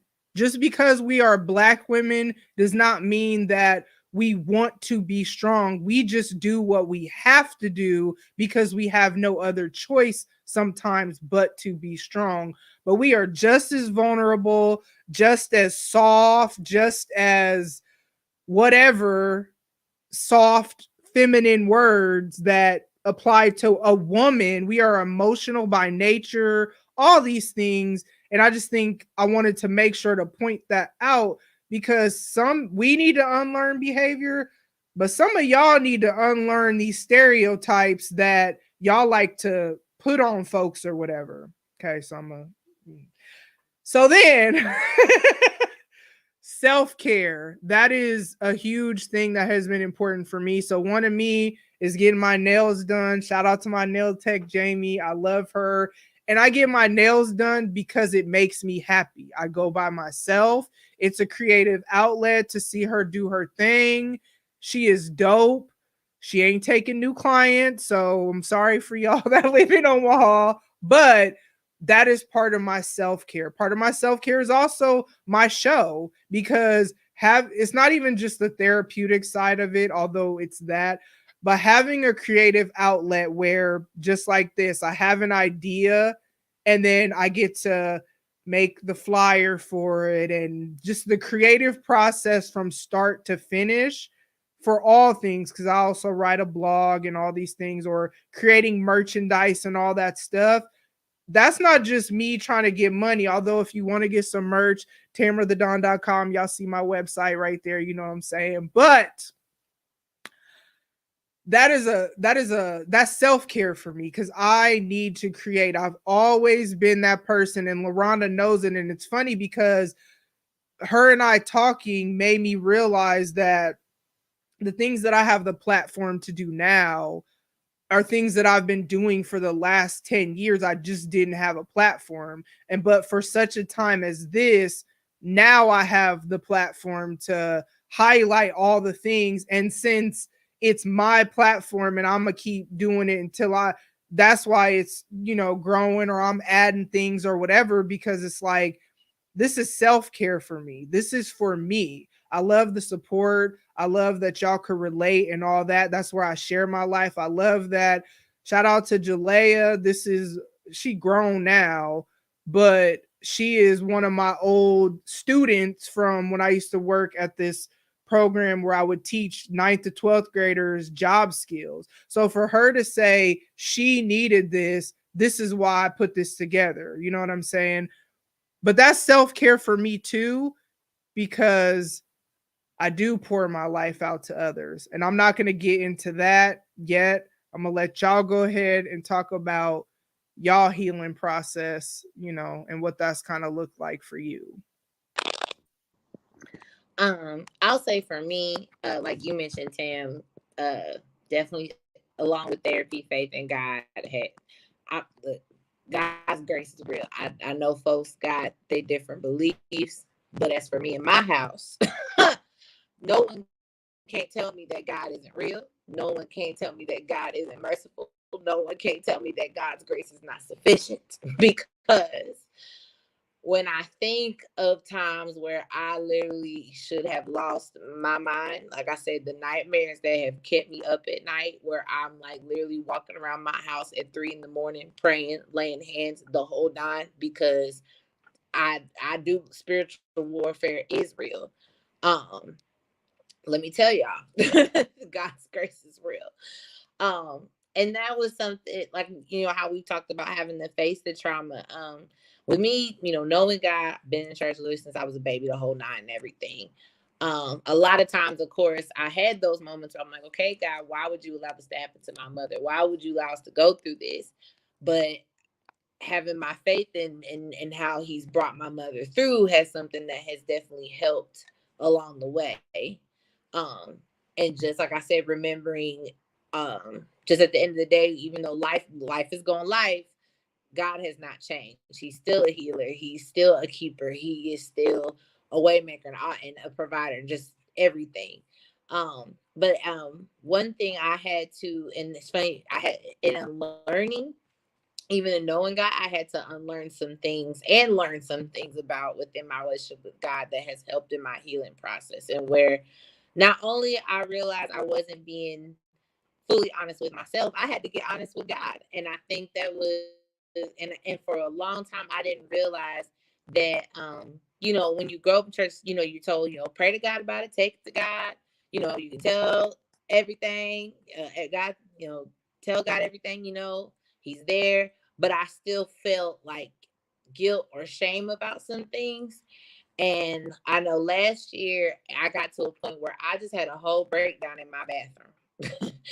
And I remember yelling at the top of my lungs saying, God, I hate that damn nursing home.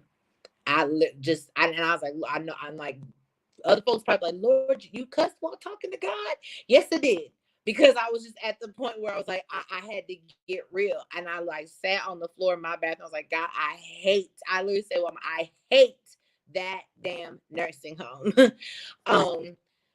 And I think, but with that came, I think, healing and freedom, because it allowed me to know that God sees me for who I am, and that, you know, this didn't happen because he was punishing me or punishing my mom. It was nothing like that. But that even in all that has happened, I could still go to him in that moment where I was just so broken down, because I was just like, why are we still dealing with this, you know, years later?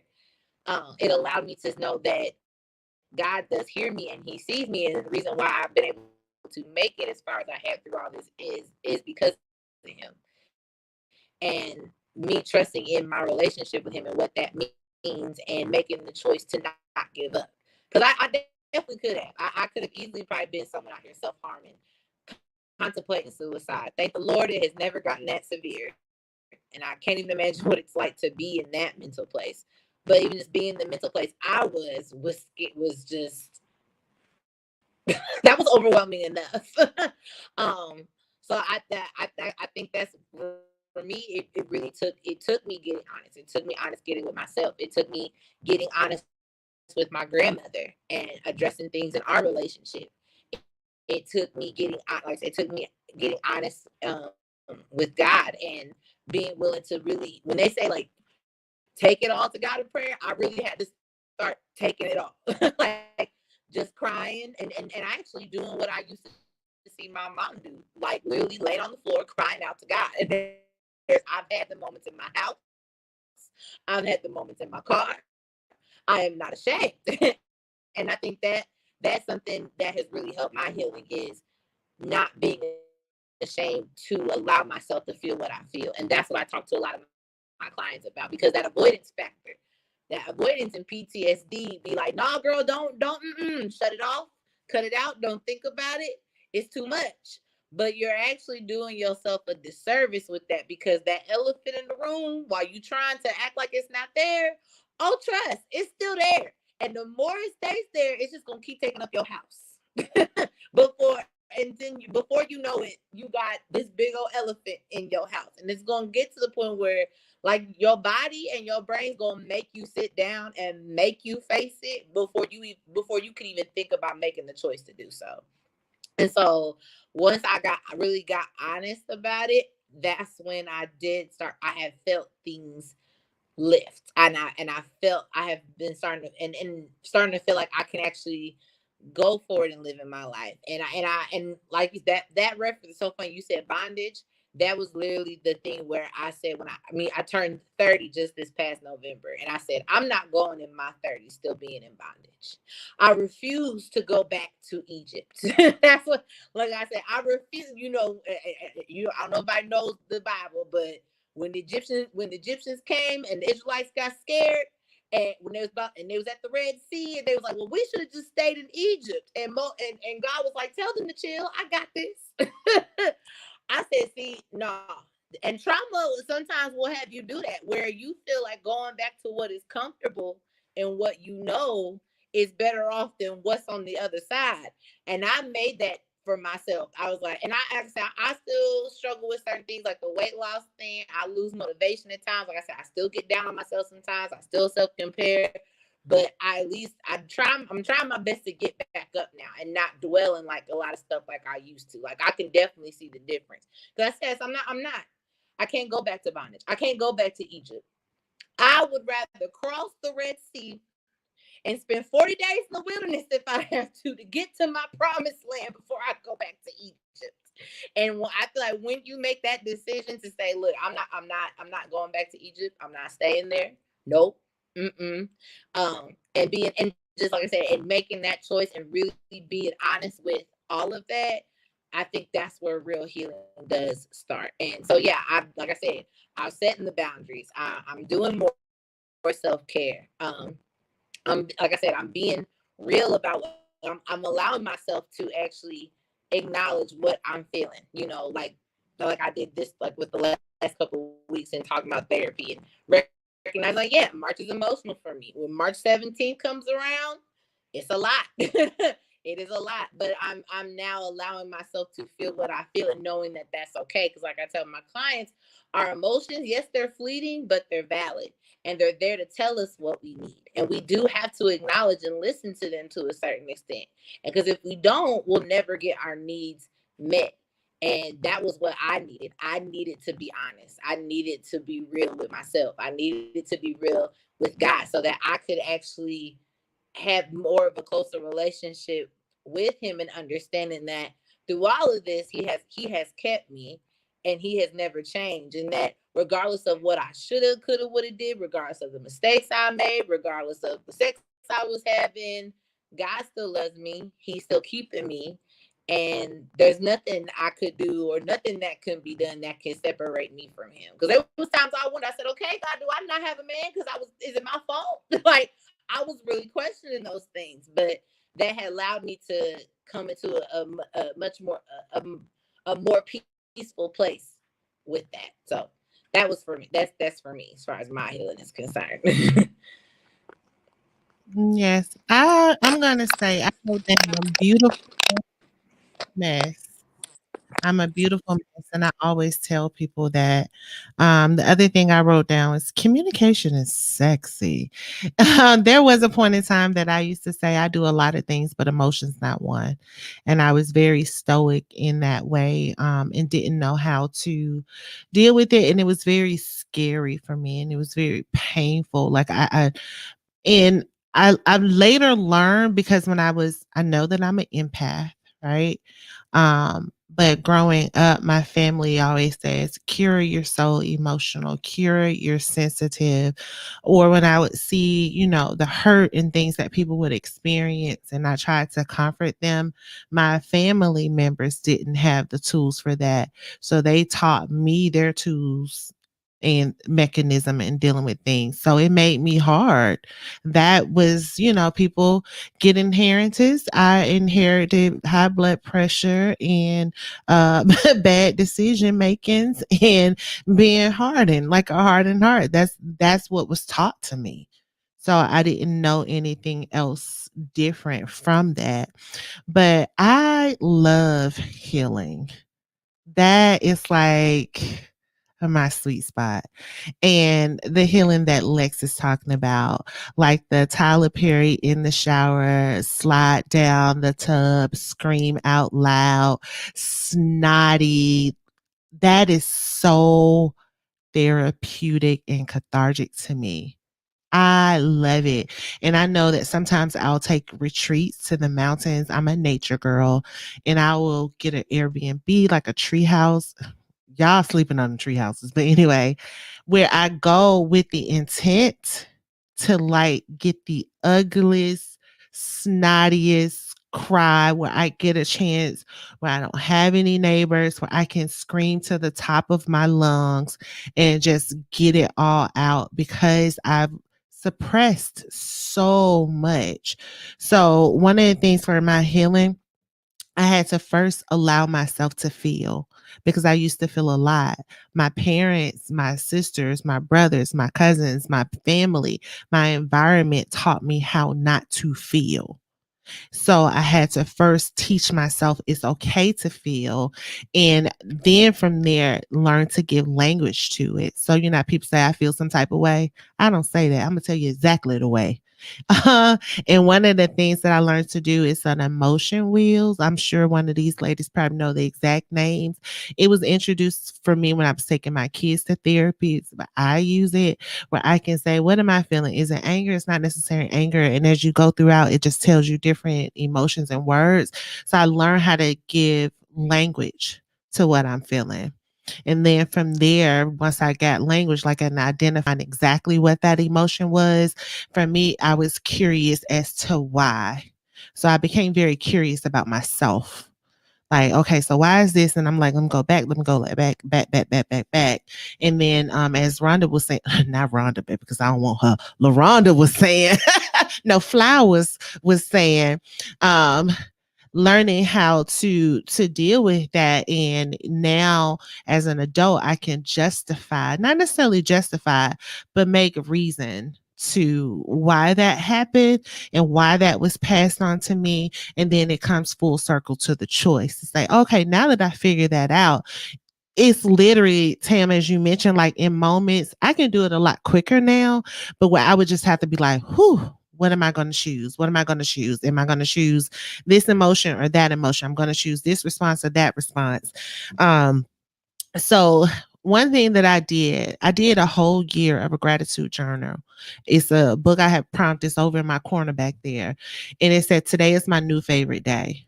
So for 365 days, I had to, no matter how I was feeling, I had to write why that day was better than the next. And sometimes it was because I'm choosing to write in this fucking journal. So I did that for a whole year, and that taught me gratitude. Something else that I did for about 3 months is a passage by Charles R. Swindoll called Attitude. And, it says, the passage that most people see or hear is the quote, life is 10% what happens to me and 90% of how I respond to it. I'm like, it's my perspective and I can choose. Like, why are you choosing this perspective? Why are you attaching this emotion? So I would attach emotions to words. I would attach emotions to similar feelings. So even if that's not what's happening, I would automatically say, like, I guess the simplest example, people think rain, they think sadness and gloom. You know what I mean? When that's not necessarily the case, where someone else may switch perspective, where say rain is cleansing. You know what I mean? Rain is the opportunity to wash things away. So that's what I was choosing. Like, okay, what is my 90%? My 90%, what am I choosing in this 90%? And that's when I learned to like choose happiness and choose like, okay, well, that's their issues. And I remember I went through like a year of telling people like, that's your baggage. I remember more specifically my sister. I pissed her off so bad because she kept coming to me with stuff. And I'm just like, sis, I got something for you. I called her one day. I got something for you. She was so happy. And I laid everything out. And I was like, this is your baggage. It don't belong to me. I'm about to give it back to you. Like, those are your feelings. So she was spearing these things out. And I said, well, I never said that, nor do I feel that. So if you feel that, that's a reflection of you and not of me. And I just want you to know that because that's not mine. So you're trying to make me have emotions and feelings that I'm telling you it's not that. And I'm telling you exactly what it is. So now you have the choice. So the more I began to like confront that and stand up in that and really own who I was and own my presence and own my power, the clearer it became, the happier I became, the freer I became and becoming, because I'm still doing it today. And that's the same thing with spirituality. Like I said, my father's a pastor. My mama, when I say my mom was a Christian, not one that, like, she was a Christian, you know what I mean? A religious holy roller. So I had to even begin to define what my relationship looked like. And I began to define a new level of spirituality that worked for me. And where I found that was in nature, because growing up in the city and how I grew up, they was like, Black people don't do this, Black people don't do that. Then I became a Girl Scout leader, and my troop wanted to camp. So we started with hiking and camping. And before I knew it, I was in love with nature. I had plants all over my house. That's another form of self-care. When my plants are wilting and dying, that's a sign that I need to slow down because I'm not paying attention to the obvious sounds.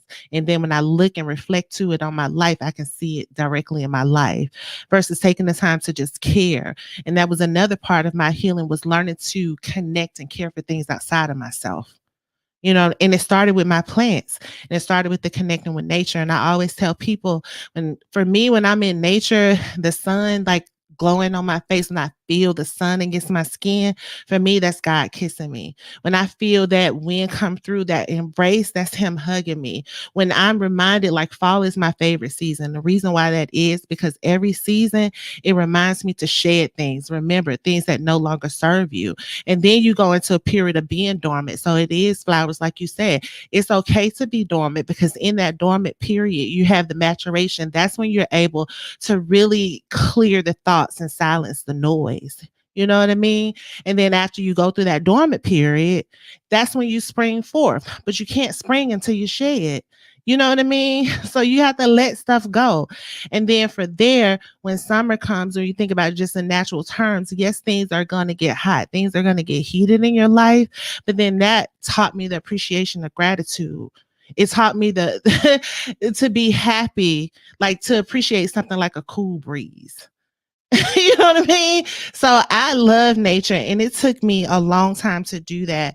And another thing in terms of healing from trauma, I have what's called a joy jar, where when I began to feel these moments of bliss, and remember, y'all, I got bipolar. I had to figure out, was it fake? Was it real? Because mania had your ass feeling high, and it be a false high. Okay. So I had to learn what was real and what was fake. So that's why I'm very self-aware, because I used to write it down. I had an app on my phone where I could track my moods and my behaviors to make sure what was seasonal, what wasn't, what was going on. Was I drunk? Like, I had to be when I say I studied myself for years to kind of figure it all out, it took a long time for me to do that. So once I started figuring like, okay, this is not the mania, and I started finding joy in things, I keep it in a joy jar. So when I was going through my mania, going through that depression, I can go back to that jar to say, okay, well, try this.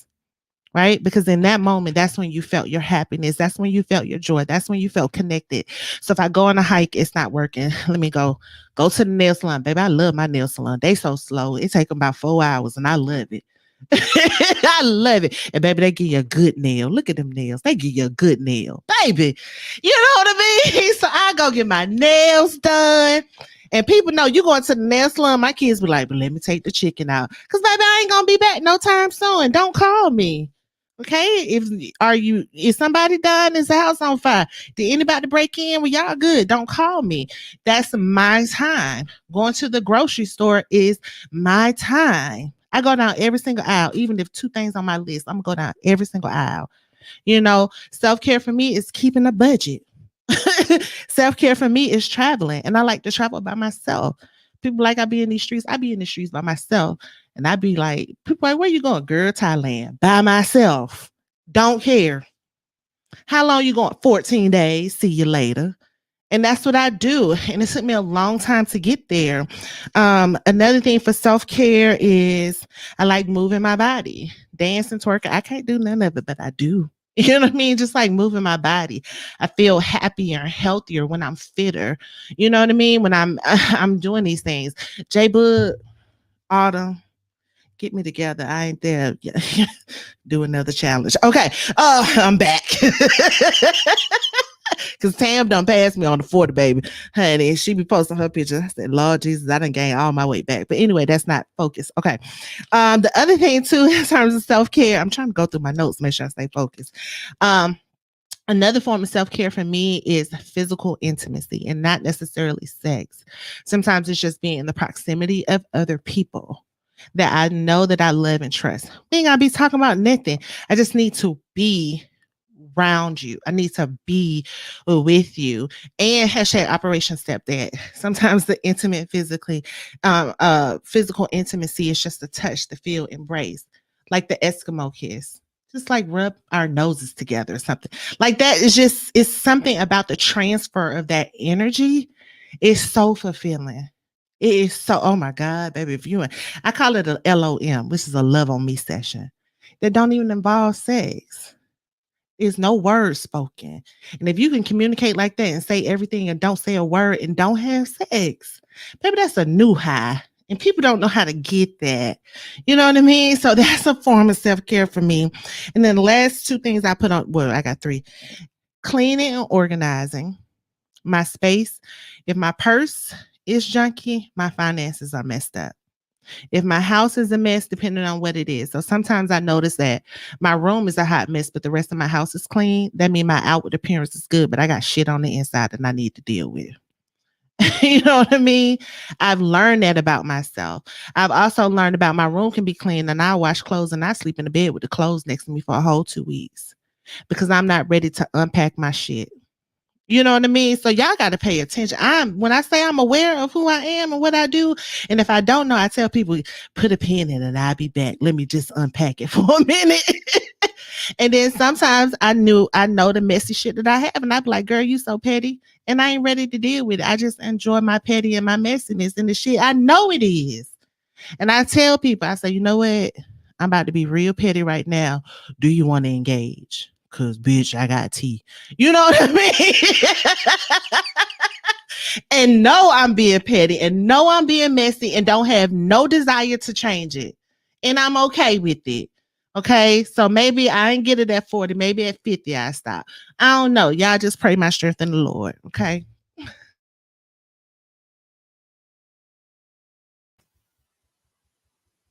Okay, I'm gonna make my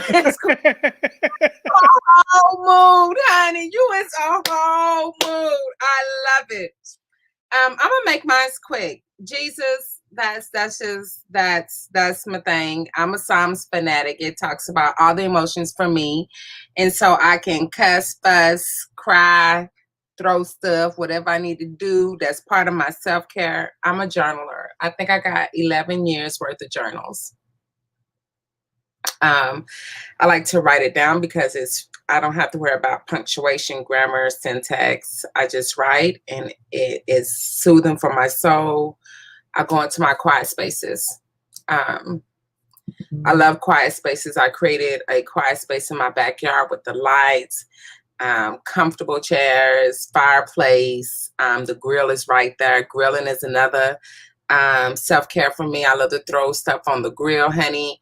And it'd just be me and that grill sitting outside in the backyard. As soon as that weather hit like 75 in Nebraska, I am outside in my backyard, and I took a lot of time to get that place for me. Another one for me is music. I was raised on music. I swear I came out the womb singing Luther Vandross and Teddy P. And they call me the singing therapist because, you know, everybody know when I am in the building, because I am bopping, I got 4 sets of headphones everywhere. I keep music with me. It is my self-care. So if I'm listening to that old T.I., Ratchet, Kaya, old Trina, I ain't right.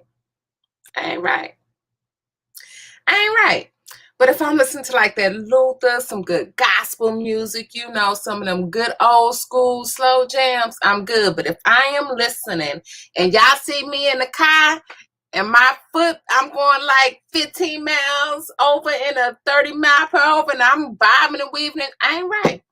My friends know that. I ain't right.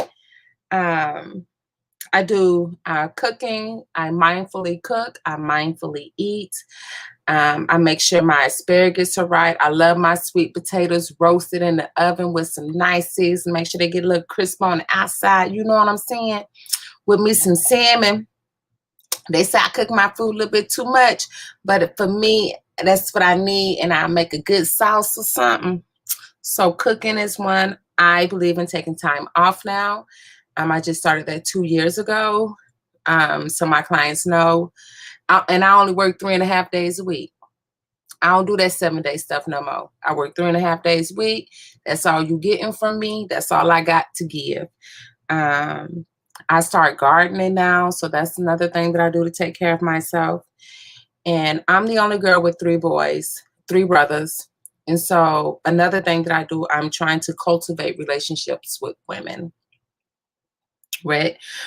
That's the one thing that I believe that I have to be stronger in at this moment is cultivating those relationships with women. And I set boundaries. Oh, and I take my nieces and nephews, and I have 15 of them. I think possibly 16. Lord, my brothers need to stop having all these kids. They take care of their kids, so they take care of their kids. And I had them over for the summer, and it was like 9 of them in my house. So I had 9 kids. Girl, I ain't got no kids. So I ain't know what the heck I was doing. I was like, it's gonna be all fun. It was fun.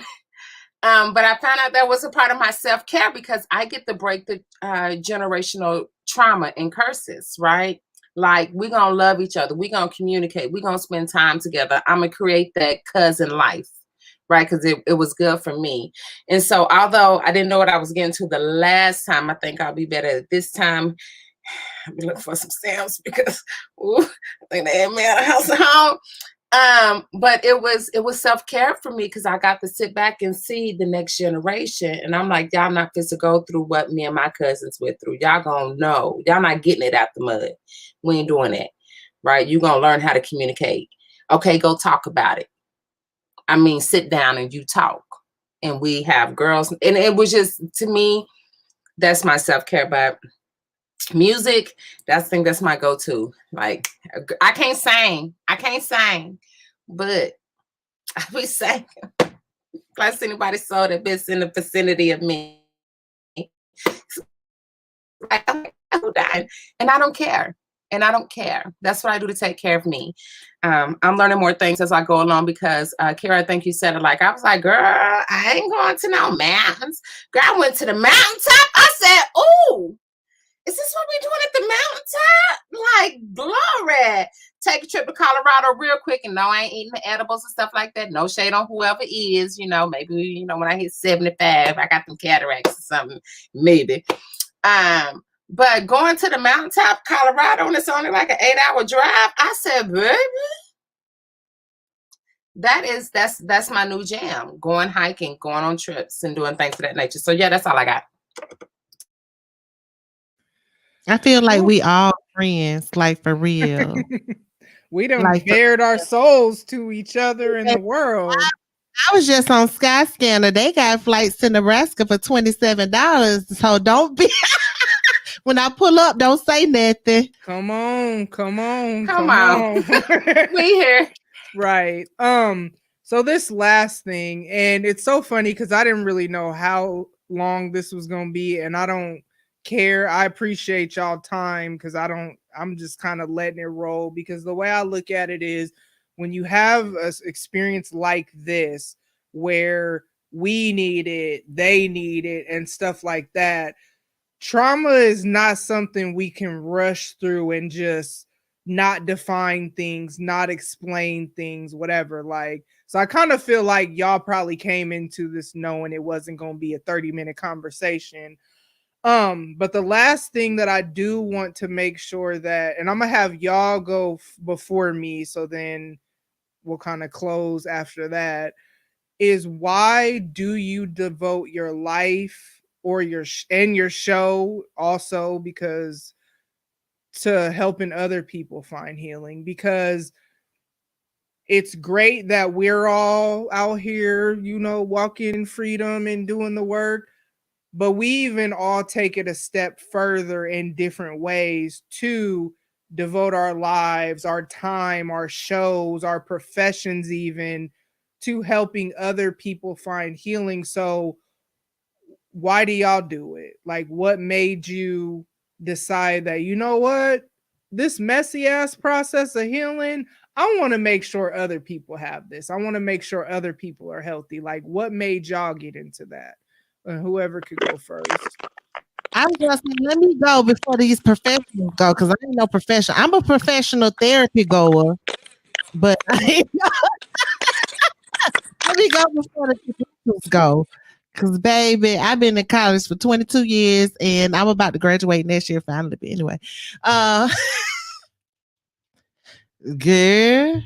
But anyway, despite that, I still am a learning and development professional in the corporate space, where my profession is to facilitate people through a learning journey. Right. So as I began to learn to do it for myself, I wanted to take those same skills that I do professionally to teach people how. It kind of ties all in, because I'm teaching you a life skill and how to do well at your job. Because typically, in the things I explain to them is that this is a ends to a mean, a means to an end. Like, you need the money to kind of eliminate some of the other problems. So when I think about dedicating my life to mental health, it's like using that same concept. Like, you need your mental health. For me, it's about teaching people how to have a life of ease, a life of peace.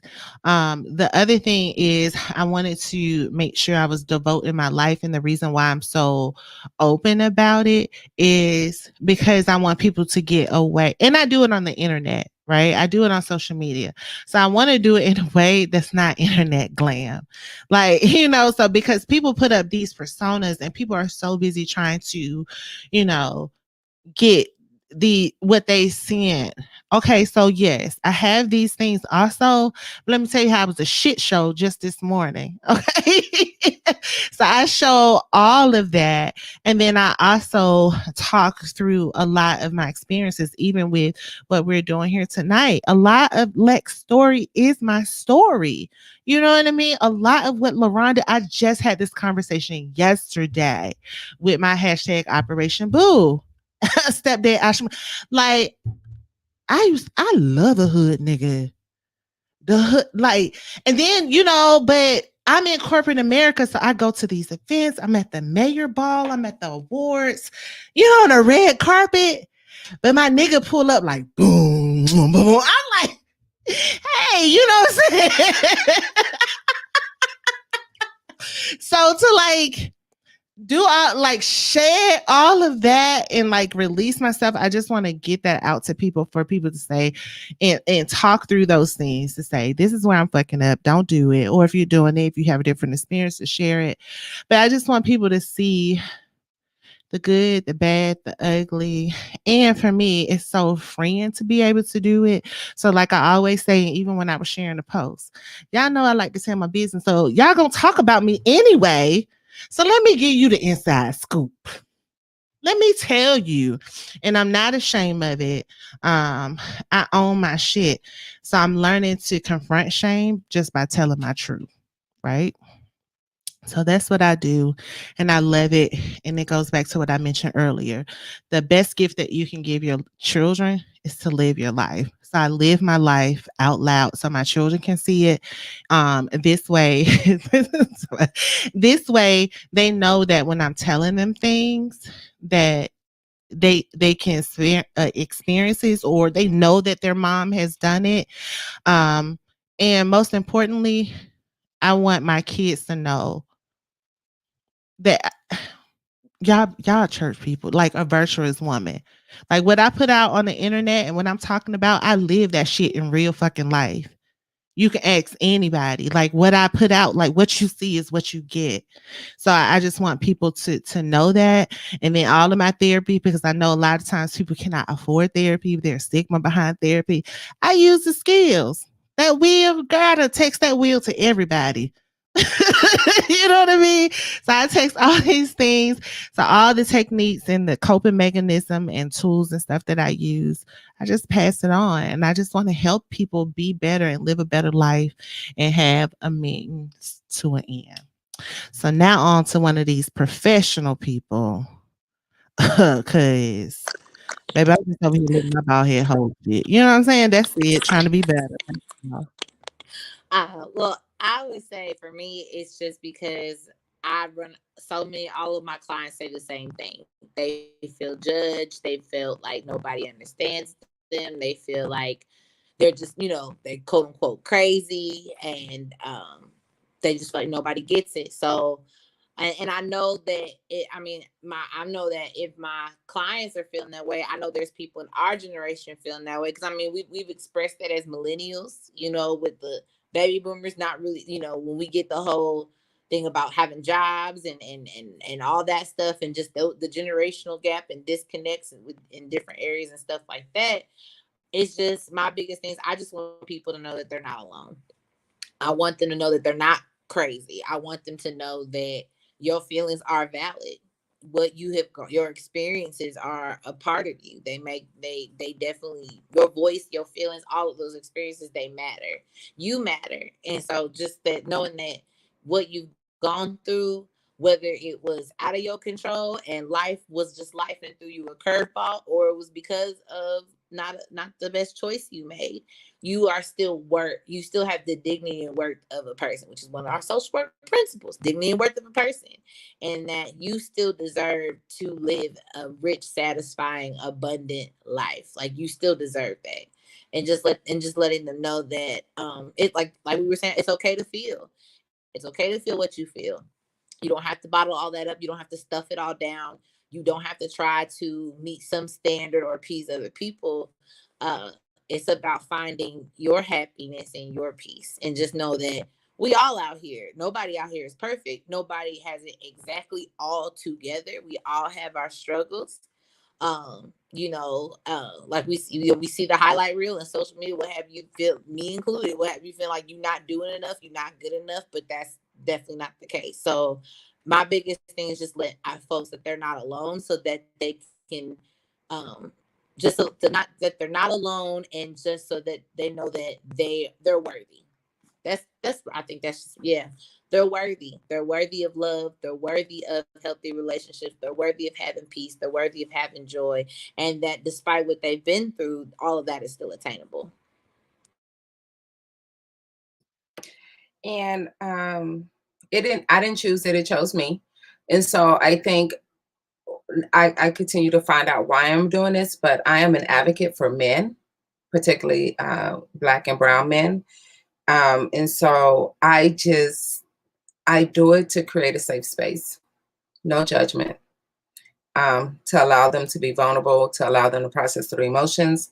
I do it for that. I do it for women and men and children and families, because we need that safe space. I know me, I don't want to have to look at you after I done told you something traumatic or what I'm actually feeling. I want to be able to tell you and move on about my life, right? And let the process do what it does throughout my everyday life. And so I do it because I think everyone needs a safe space to go to, right? And I create that safe space, and I tell people everything that you tell me, I take it to the grave. Be honest, I got somebody else coming in right after you, so I really can't ponder on what you said because I got to get myself prepared for the next person that's coming in after you.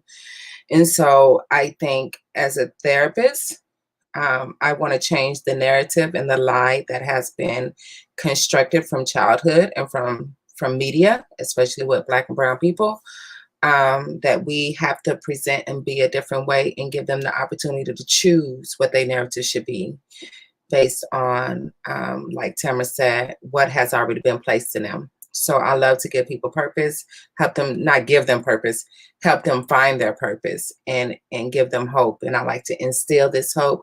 So I don't know. I just love the whole process. You know, I didn't think I'd be good at this. I wanted to be a Fortune CEO, 500 person. And then I got into this. I'm like, oh my God, this is really my life. I love this. And I love what I do. I can't see myself doing anything else. So yeah, and I think I'm the hardest thing around, like hard.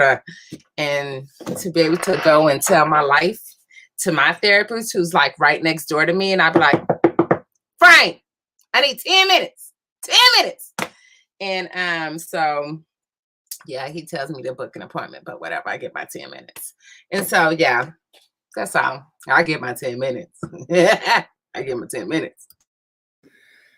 It's interesting for me.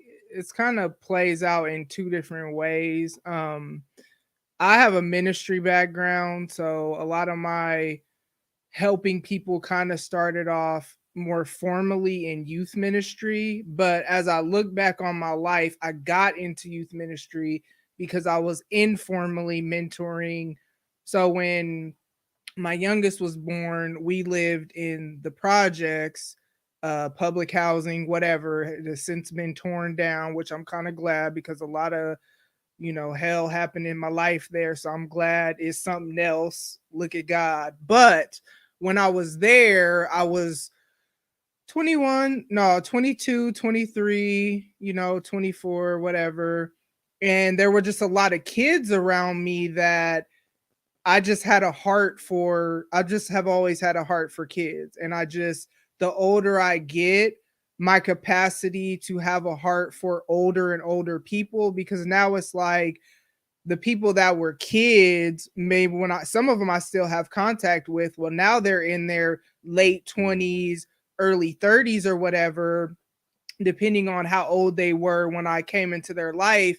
And I still have a heart for them, and I have a lot more life experience and wisdom, etc. So I've just always had a heart for people. But the two biggest things that are just important in my life, kind of like Kira said, I walk out what I'm talking. So I'm transparent about my struggles. So I was just thinking earlier that my first episode I ever recorded was about how hard it is for me to be vulnerable. Or I've talked about how I struggle with consistency. So then that's where I celebrate things like, wow, I've been doing this over a year. That's kind of dope because I ain't never had a creative project that lasted that long. Or, wow, yeah, I'm still scared when it comes to relationships. But you know what? I at least recognize that some stuff is just my own unhealthy thought processes. So let me try to walk this out a little differently. But the two biggest things with me walking this out, trying to pour into other people, is people understanding their worth, because I didn't. So there's that. But then also growth. I am such a person about, I don't want to remain stagnant in anything. That doesn't mean I haven't in life. No, of course I have. But I know that growth and progression, and sometimes just starting, not pretending like you got it all figured out. Like, listen, if y'all look at my podcast journey, we could just go there. Lord, look at God, won't he do it? It's a journey. I just started. I used to record on this here iPhone and had me a little bootleg mic or whatever I had going on. I was in the closet with the blanket up. I'm in the stew trying to, capture the sound. Like sometimes you just got to start and grow. But I share my journey because there is someone out there that thinks they are the only one, and that's not true. There's someone that's looking at the highlights on social media, think they got it all together. Someone that looks at me do this live show and we're just chopping it up, but don't realize that I kind of have like practically an anxiety attack the day before every live show. It's just a mess. It doesn't sound like that, but I've never liked public speaking, even though I do spoken word. Sometimes I just do what I got to do. And so I want to help other people do that. I want to share knowledge. I heard something once on a podcast where their guest was saying the game is to be told, not sold. So much times people feel like you can't just give out knowledge. You can't hand out free game. You should hand out free game. You should tell how you got wherever. And that's why whenever people reach out to me like, oh, how you do this, how you do that, I tell them because why not? You know what I'm saying? Why am I not going to help the next person try to grow and the next person try to get where they're trying to go? And it started off, I used to want to be a family therapist, but then I had realized that having the ministry background, and I know I really wouldn't be able to be as relational with people as I want to be. I knew that wasn't the route. So now it's kind of played out as personal and professional development is like what I'm most passionate about, because unprofessionalism within work organizations and or bad training and or piss poor management, and I could go on and on, those things irritate my soul in a way that it shouldn't. Like places that don't have standard operating procedures, why not? How is anybody supposed to know what they're supposed to do? You know what I'm saying? So me, it's all about just also at the same time repurposing my pain. In some cases it's also I pour into youth because I had Miss Trish, shout out to her. That's my second mom that her daughter finally accepted me 25 years later that I'm her other daughter. Not none of the rest of y'all if y'all watching, just me. But anyways, but like she was there for me when I was a broken, rebellious teenager. She loved me in a way that I had a soft spot for her, even though I couldn't stand anybody else.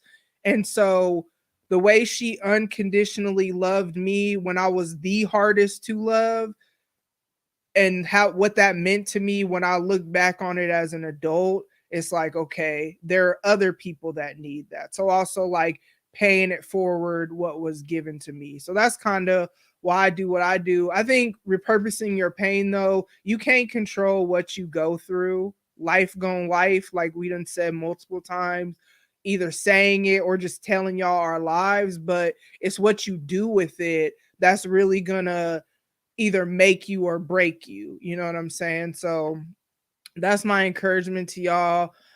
Man, whew, this is a therapy session, boy. I feel lighter and freer, and I just appreciate y'all, man, again, being so transparent, sharing all of this with us, because we're talking to each other, but then also the listeners that are watching and whatnot. So why don't y'all one more time tell the people where they can find y'all, and then we're going to go ahead and get up out of here. Somebody. Well, I'm Kira, again, the host of Creative Mom. It's okay. Look, so Kira hosts Mom and Creative Moms and Martinis podcast, where we create a safe space for tough conversations. I'm a bi-weekly bi-weekly podcast that brings you into the kitchen table talk that I share with my friends. So whether we're talking about mommy moments, brown liquor and bad decisions, or hashtag Operation Stepdad, we jump into all those things, and especially the traumas that we've experienced. But most importantly, we uncover the healing process. I'm available on all listening platforms, mainly on Apple Podcast, Spotify, Anchor, Google Podcasts, Amazon Music. Tell Alexa, play Moms and Martinis. On social media, I'm available at Moms and Martinis on Twitter and on Facebook, and on Instagram. You can find me at Moms and Martinis Pod. And if you really want to see all my bald head hoe shit and how I fall apart and come back together, you got to be in my Instagram stories because it goes down.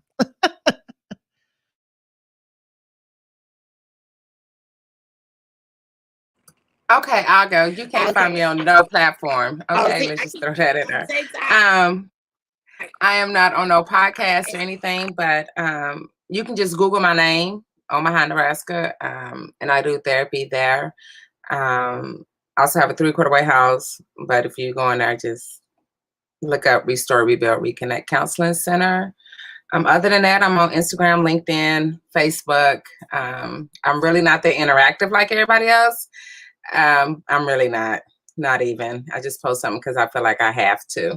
But if you're looking for counseling, you can always look on Clinicians of Color, Therapy Den, Psychology Today. Just Google therapists near me. I advise everyone to get a therapist. Hell, I got a therapist, and I got 2 spiritual mentors and some other people in my life because they just say, as you know more than you probably need to know about me. But please, if you need a therapist, please find one. There's no shame in it. And if the first one don't work out, find another one. And if that one don't work out, find another one. You got to find one that matches your temperament, your personality. The way that you see me today, that's how I am as a therapist. My clients love it. I can be authentically me and still give them that coping skills, interventions, techniques, and everything in a language that they can understand. So if you cannot understand your therapist, find someone else that can speak the same language as you do. And I'm done.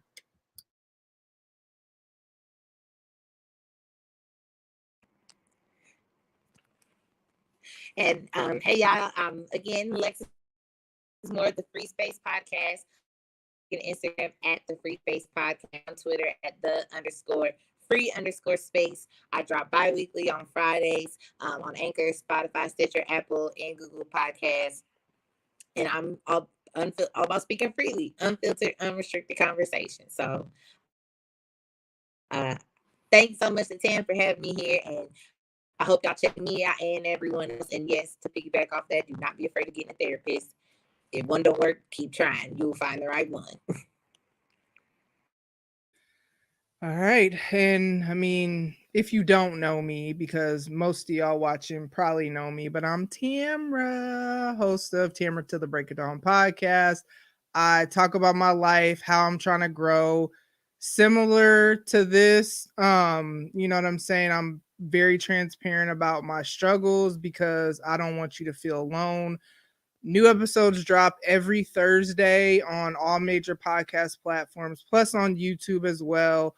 All my links to my socials and all that good stuff can be found at my website, which is right up here underneath me at tamrathedon.com. And then also myself, Autumn, Audrey, Chris, and Jay Boog, we once a month get together and do the podcast happy hour. So we're 5 female solo podcasters, and we formed a friendship in the pandemic, and then we just kind of started doing shows, really just doing us, bring in different aspects of each of our show, meshing it together, and then it'd be foolishness because the closer we get, the more foolishness that it's going to be. But I bring all that up because this Saturday, March 27th, is our next podcast happy hour. It's going to be hosted on Jay Boog's platform, which is Jay's Quick 3 on Instagram. That's what it is on Instagram, but she's on YouTube and it's going to be on Twitter. So on Twitter, she's Jay Boog for show. But if you follow me I'll repost it and all that good stuff. Because this isn't gonna be an episode where I could say the link will be in the episode notes, but yeah, just go find the episode and the link to her Twitter is in there. Listen to it while you're there. But for whoever is still watching this 3 hours later, you a real one. I appreciate you, your support, all that good stuff. We're gonna go ahead and get up out of here. I hope, though, to echo what they said, there is no shame, especially to the people that look like us. You feel me? There is no shame in taking care of your mental health, like being mentally, emotionally, spiritually, physically too, but healthy is important. There's no shame in seeking out help, whatever that looks like, to be healthy. So go find someone in your area, do what you got to do the work. And I hope y'all enjoy the rest of y'all night. Bye.